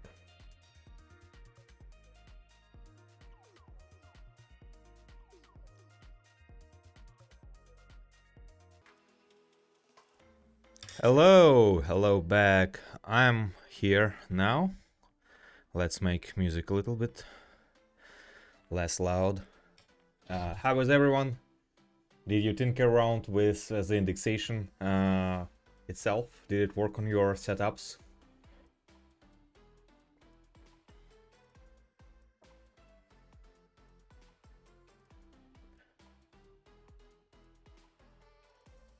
At least the video seems like it's working, so good. Camera didn't freeze, so there is a high probability that this recording will go on YouTube. Okay, let's go and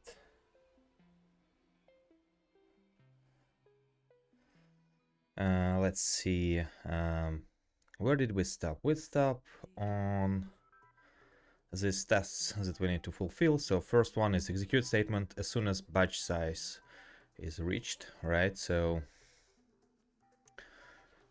we're gonna do something like that.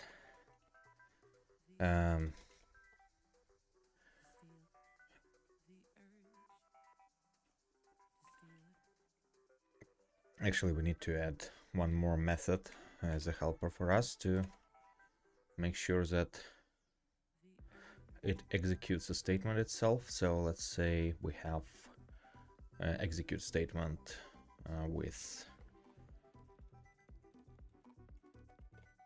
executed parameters.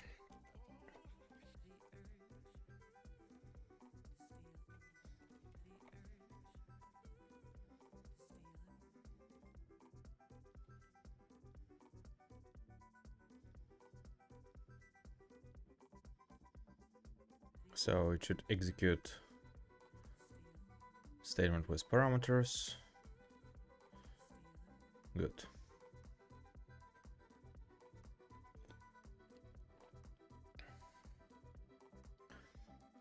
So let's see. This one should help us to test the implementation. So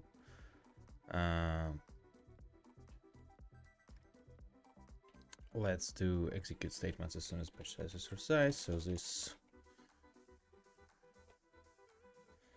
storage writer add row is entity ID.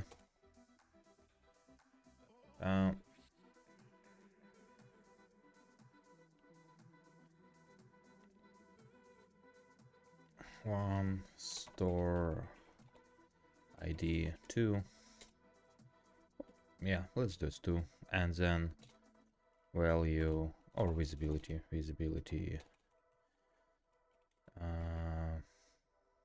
3.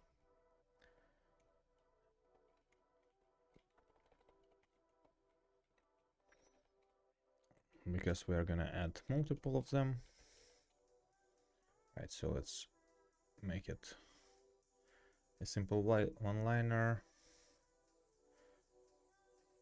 So let's do it for multiple ones, and let's put some different values as a variance. So 3, 5, 4,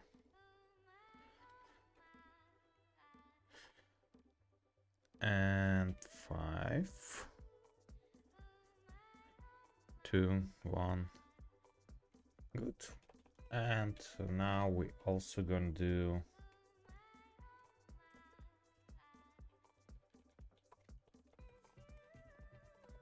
some other stuff.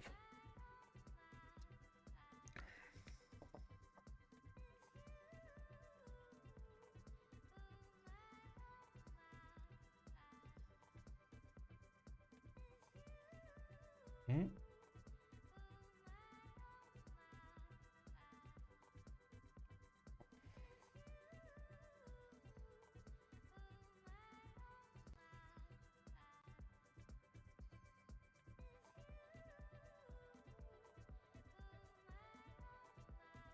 Hmm.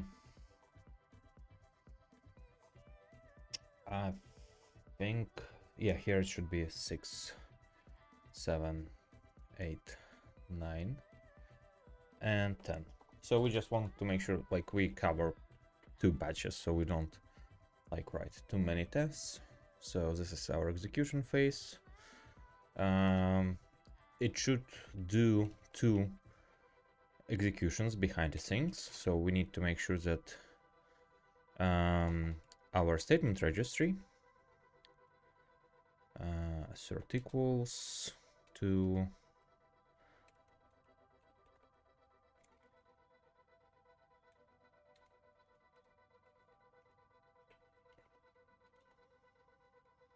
with statement first of all batch 5, right,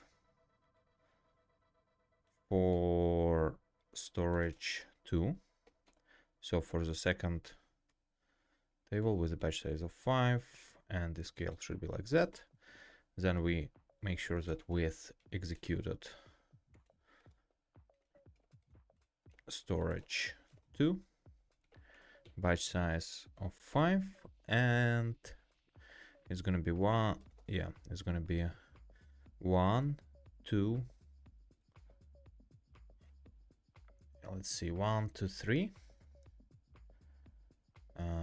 This one is actually gonna be a little bit long, right? Because with bound parameters, it's gonna be like on a separate line everything, but it's not gonna be a separate array. So it's gonna be still part of the same array structure. 4, then it's gonna be 3, then it's gonna be 4 again, then it's gonna be 5. Oh, sorry, it's gonna be 4, then 5. 4, 2, and what is the visibility is value 2. And here is gonna be 5, and visibility is gonna be value 1.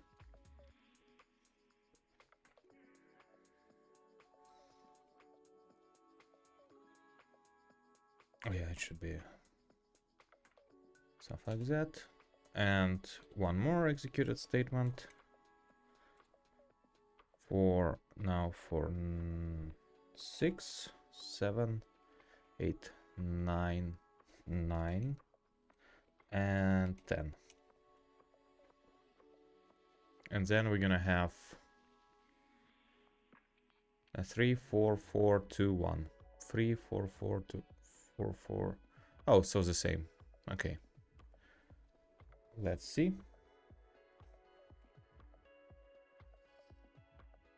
It cannot pass right away. Probably we don't run all the unit tests. Okay.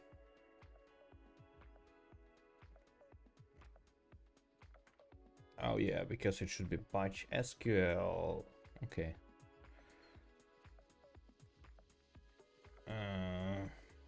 Not batch SQL, but just batch. And here it's gonna be the same. Okay, let's see.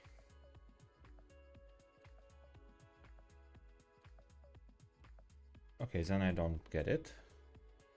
Oh yeah, because it's not the right place where I put this one. Okay.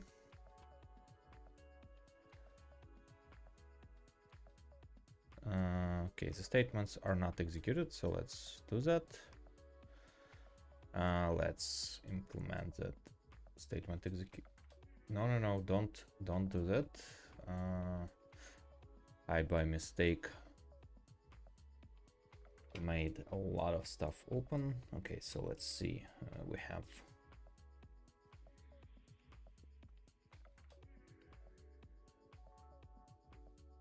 here we have create statement, but we don't execute it yet, right? So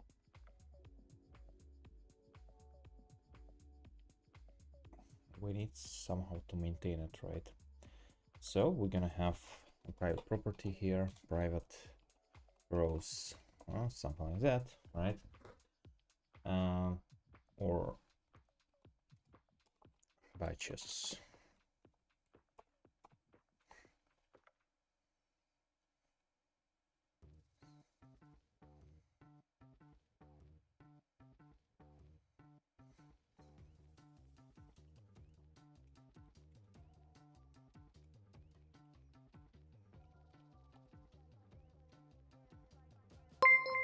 So rows are gonna be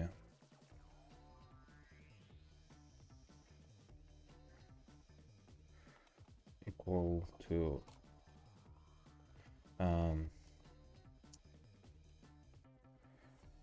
this value probably. Yeah, let's see.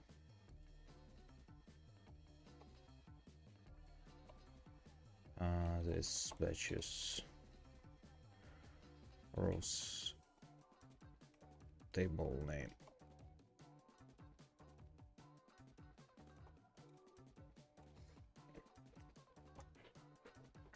Probably we're gonna have a little bit different one, so we're gonna say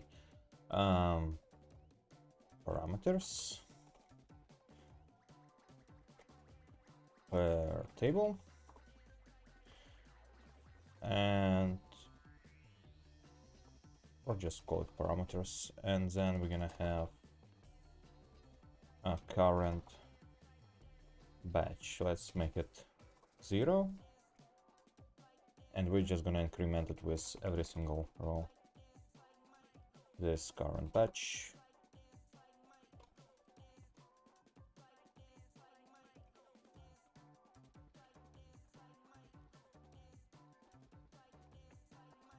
So let's go.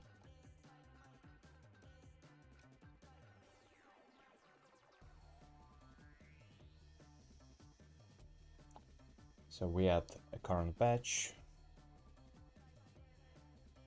Then we're gonna do this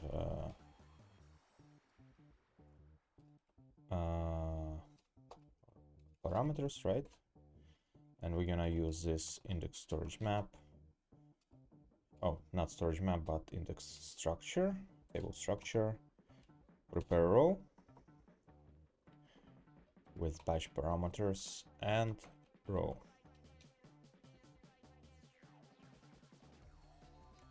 Okay, good.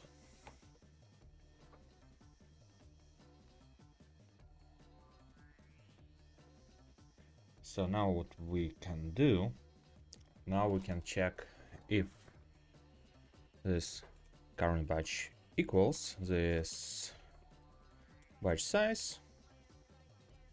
Then what we do this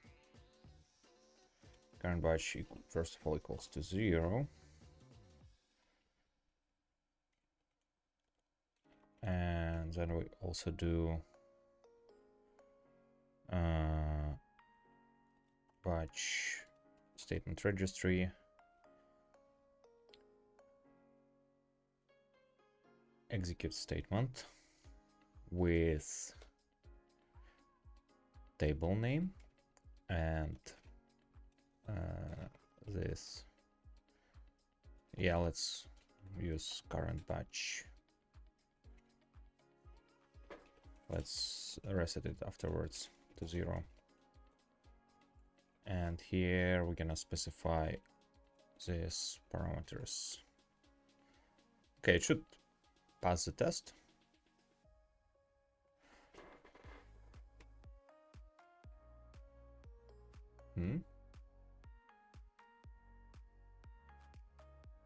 Why doesn't run an auto test?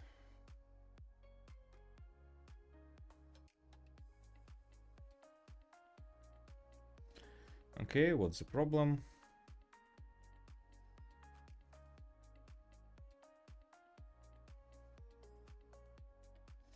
Oh yeah, so it doesn't match because I didn't reset the parameters.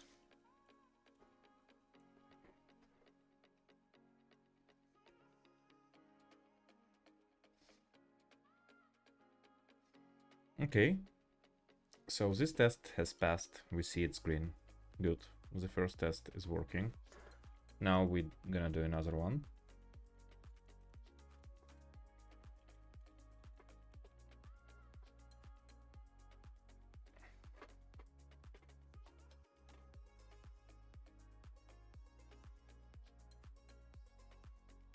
And what we are doing here, we are probably just copy paste this one. We execute it only 4 times, right? And we make sure that nothing is executed, right? So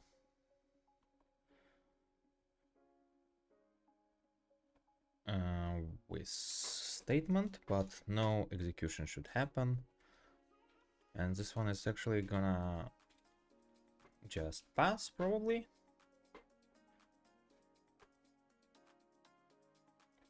Yeah.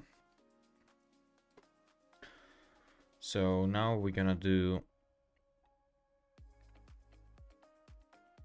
yeah, let's do some like 3, 4, 5. Good.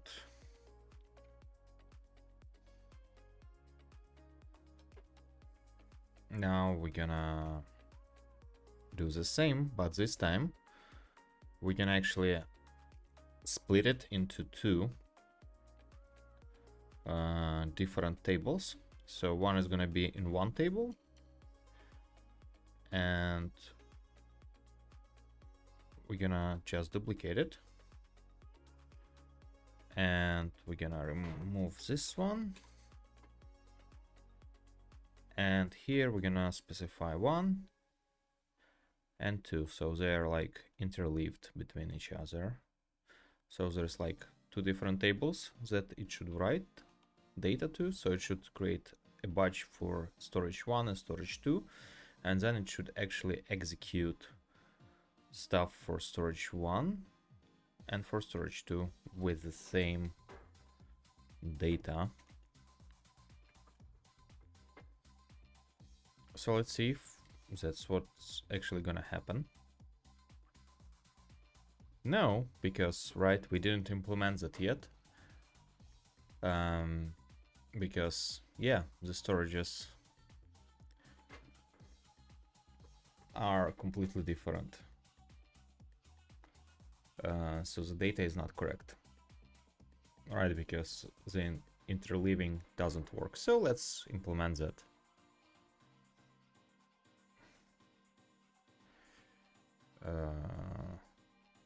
Oh yeah, actually for storage 1 it should be this data. So yeah, now it's proper test failure.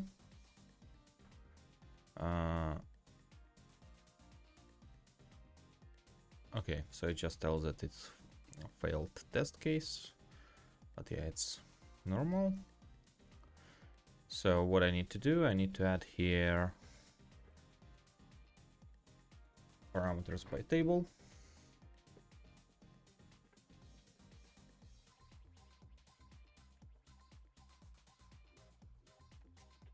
And this one as well by table.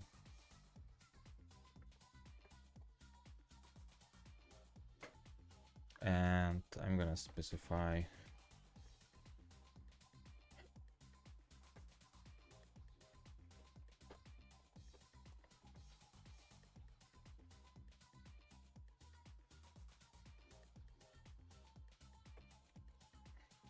it's gonna be such an interesting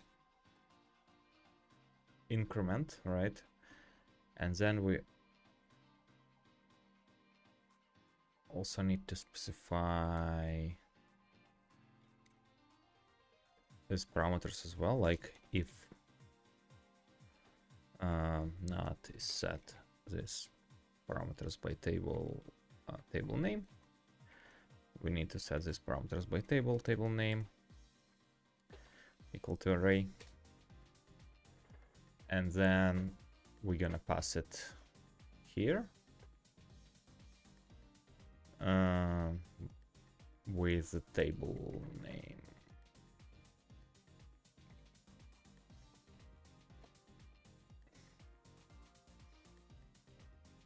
And now we can specify here as well.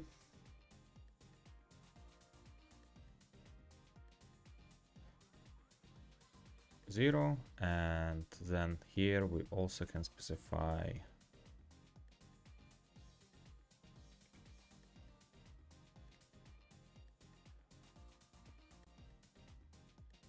something like that and something like that.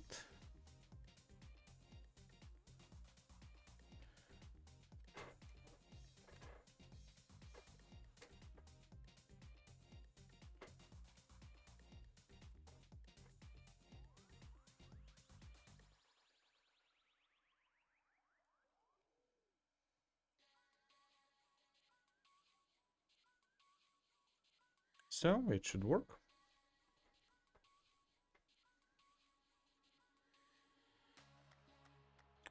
Great, the test has passed.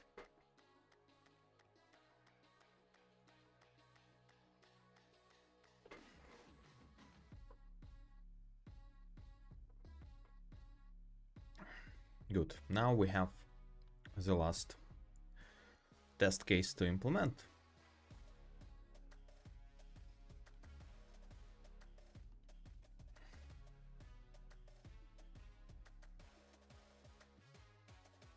Creates and executes statements for leftover rows on finish. So now we need to make sure that, for instance, something like that, when it happens,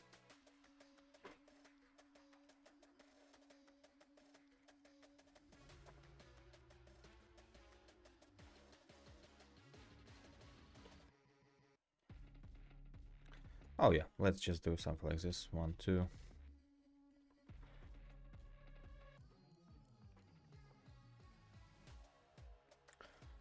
One, 2, and 3. So there's like different batches should be created for each of the items. So it should. And then when we call this batch storage finish, what it should do, then it should take this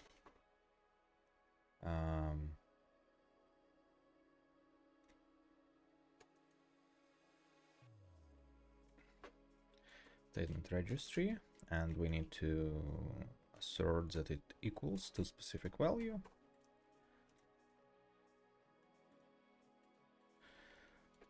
So it should create some statements for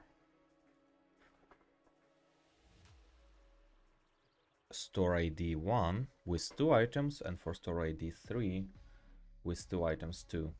Okay, my light I think just finished, so my face is a little bit darker. So let me see if I can actually put it on charge, my lamp.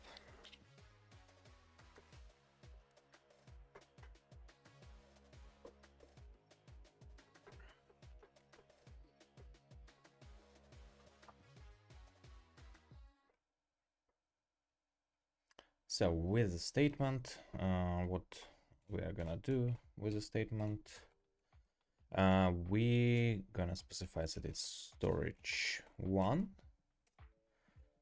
with the size of 2. Oh, actually, it should create with a size of 5.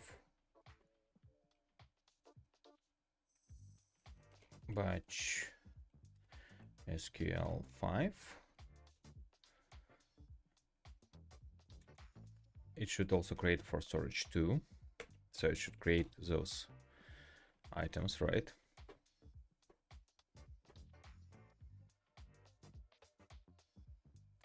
Probably we can actually optimize it to not create statements if batch size is not reached.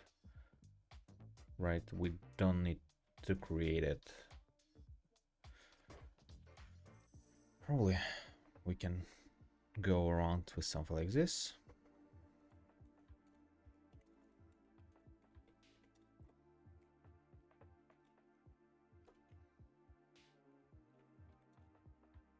Three, and then number one for that one.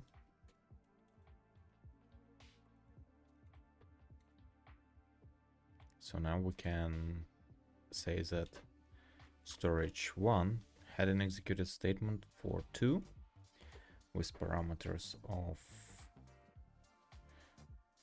2, 1, 3, 3, 1, 4.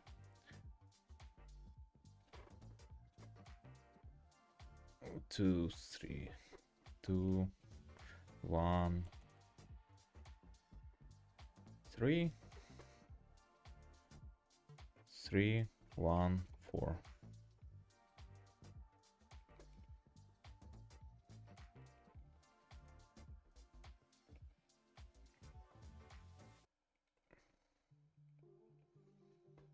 And there it's 4 and 2. Okay, let's make it 5 and 2. 4, 2, 4, 5, 2, 4. 4, 2, 4, 5, 2, 4.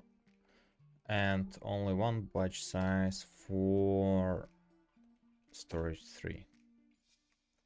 So for storage 3, it's gonna be 5, 3, and 4, like that.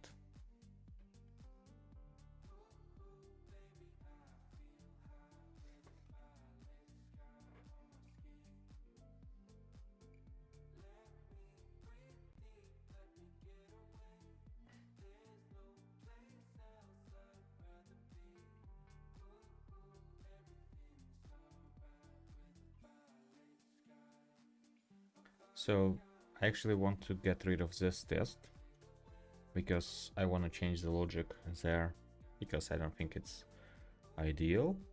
Then when batch size is not reached, the statement is not executed. So that one should be empty as well. So a bunch of tests are gonna fail now. Now this one should not fail.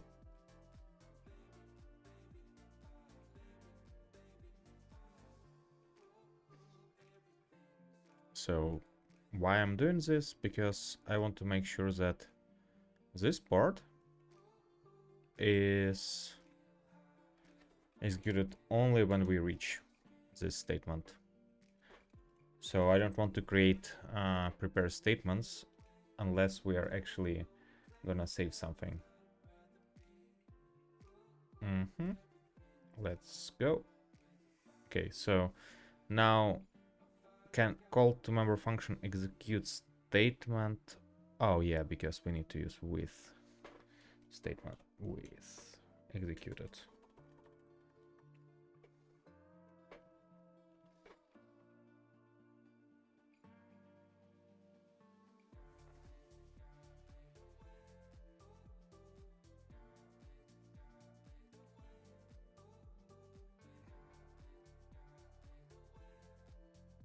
Okay, so the execution doesn't get triggered. So what we need to do now, we need to walk through current batch by table.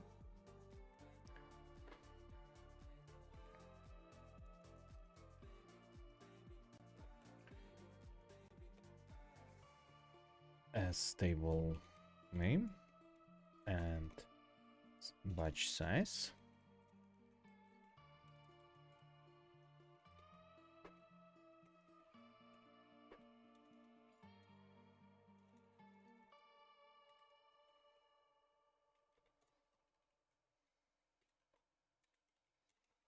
So if there is nothing, we just continue.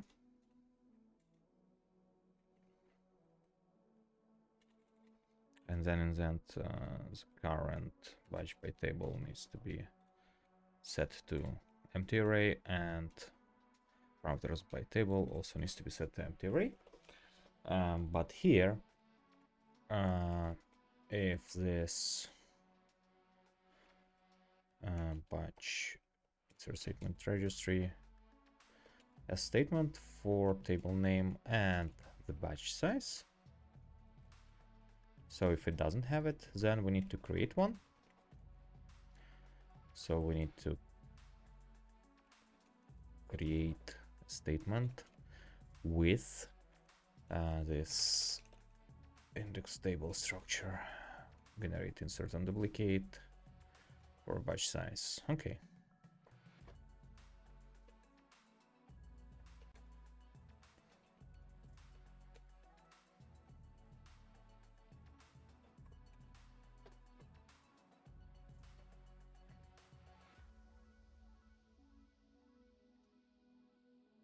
So we created a statement, and now we can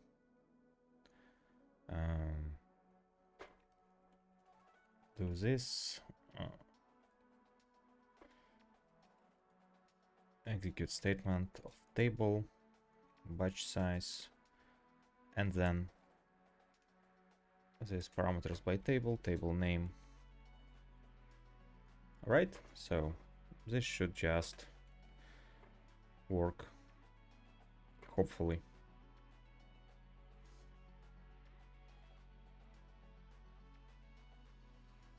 So two objects are equal because... Okay, I probably messed up with the test case. Okay, and my camera is frozen again.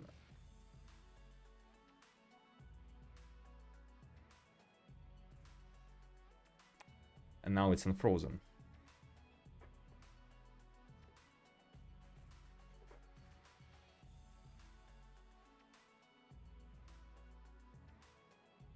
Three and two. Okay, so because the data is different, yeah, it's 3 and 2. So it was an issue with my test, not the code itself. Okay, so now it all passes, and I think our batch writer is actually working quite well. Okay, so we don't modify that one. We don't modify this one. We don't modify this one too. And this one.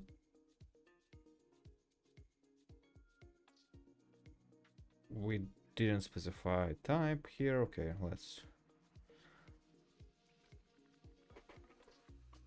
see. Do we want to do anything else there? Not really. Okay. So when we finish,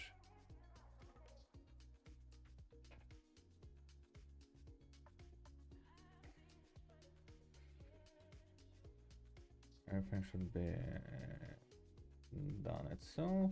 Okay.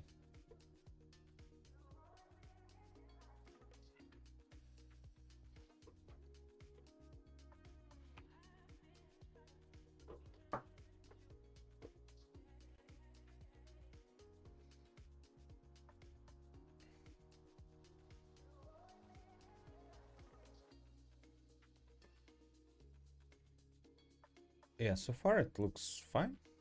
So I think that's pretty good thing to finish today on. I'll commit my module changes. So let's go to modules, git status.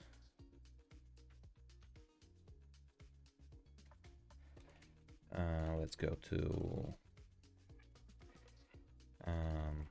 indexer.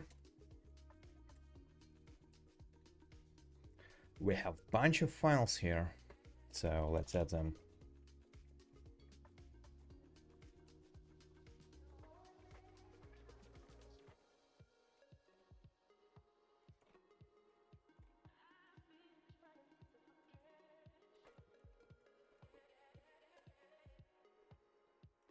So what did we do today?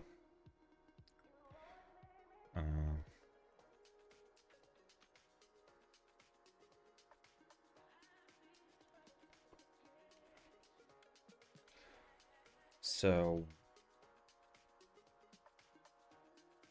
working on indexation framework. So we added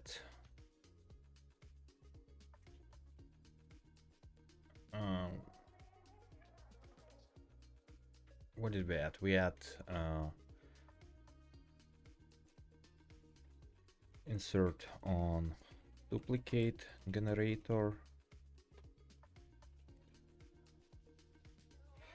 And then we did add. Then we created range generator for finding min max pairs of entity IDs. Then what we did as well, we did add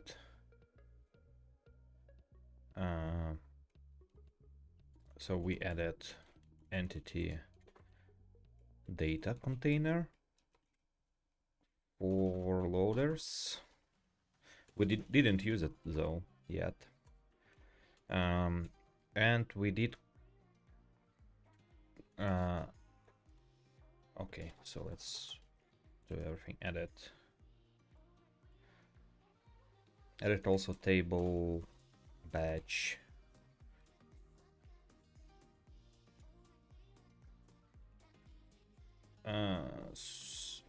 index storage writer implementation for efficient writes to table on reindex. Good.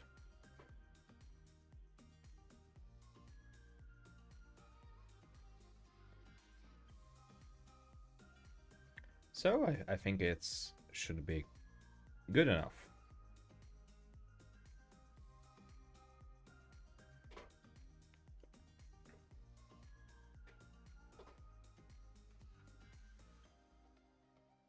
Okay, let's push this one.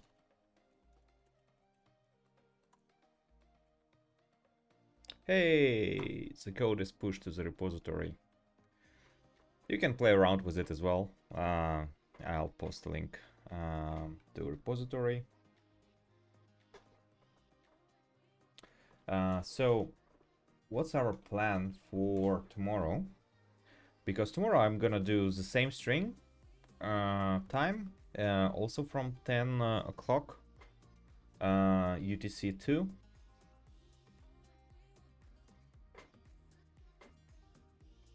So here's our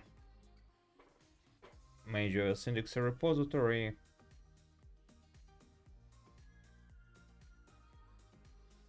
Maybe we will reorganize a little bit the code, but so far it seems like okay structure. Maybe with the final release, maybe we'll put stuff into src directory or something like that. But so far, I don't see any reason to do it. So, how everyone feels about the progress? Did you enjoy it? Will you join tomorrow as well? I'll send a notification for sure on LinkedIn and Twitter.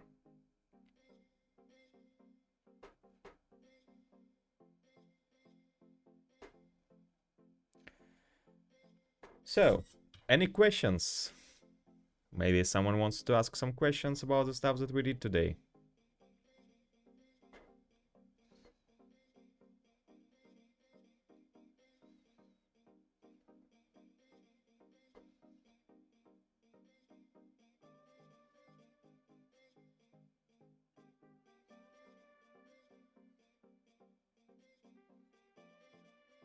Okay, so if no, oh, Yes, correct. So the idea that I have here, like because we have this storage writer, why it's an interface and not a concrete implementation, because ideally like we can have a writer to a file or to a database or to an Elasticsearch index, right? So that would allow us to make it extrapolated over there as well and use much more better strategy for executing those operations in Elasticsearch.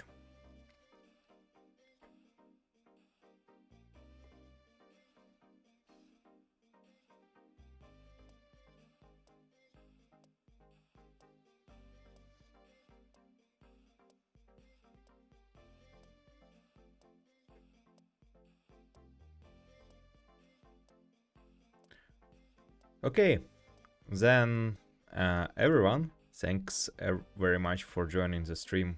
This was very nice to see so many people joining and enjoying stuff.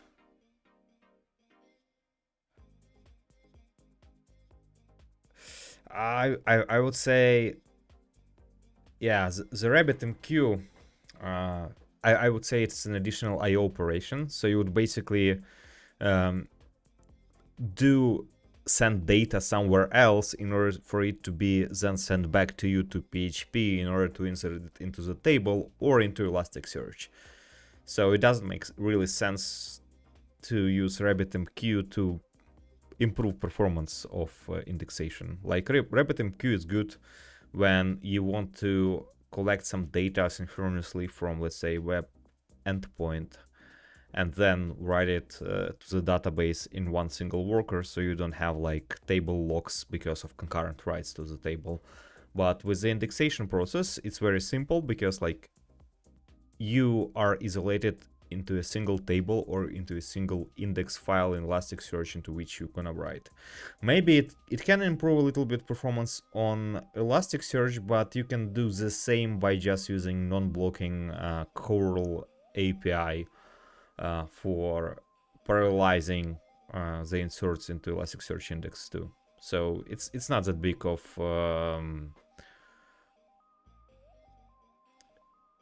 I would say it doesn't worth time to invest in Elasticsearch.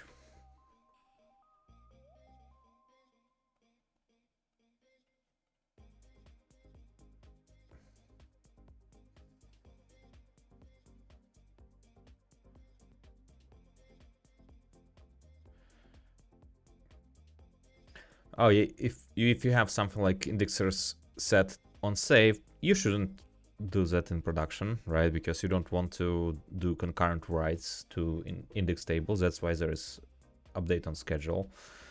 There is another project that is gonna be worked on related to database changelog that would allow to get rid of triggers and use binary log for reading which data has been updated in the database and then invoking the indexation by IDs within the Mage-OS database changelog initiative.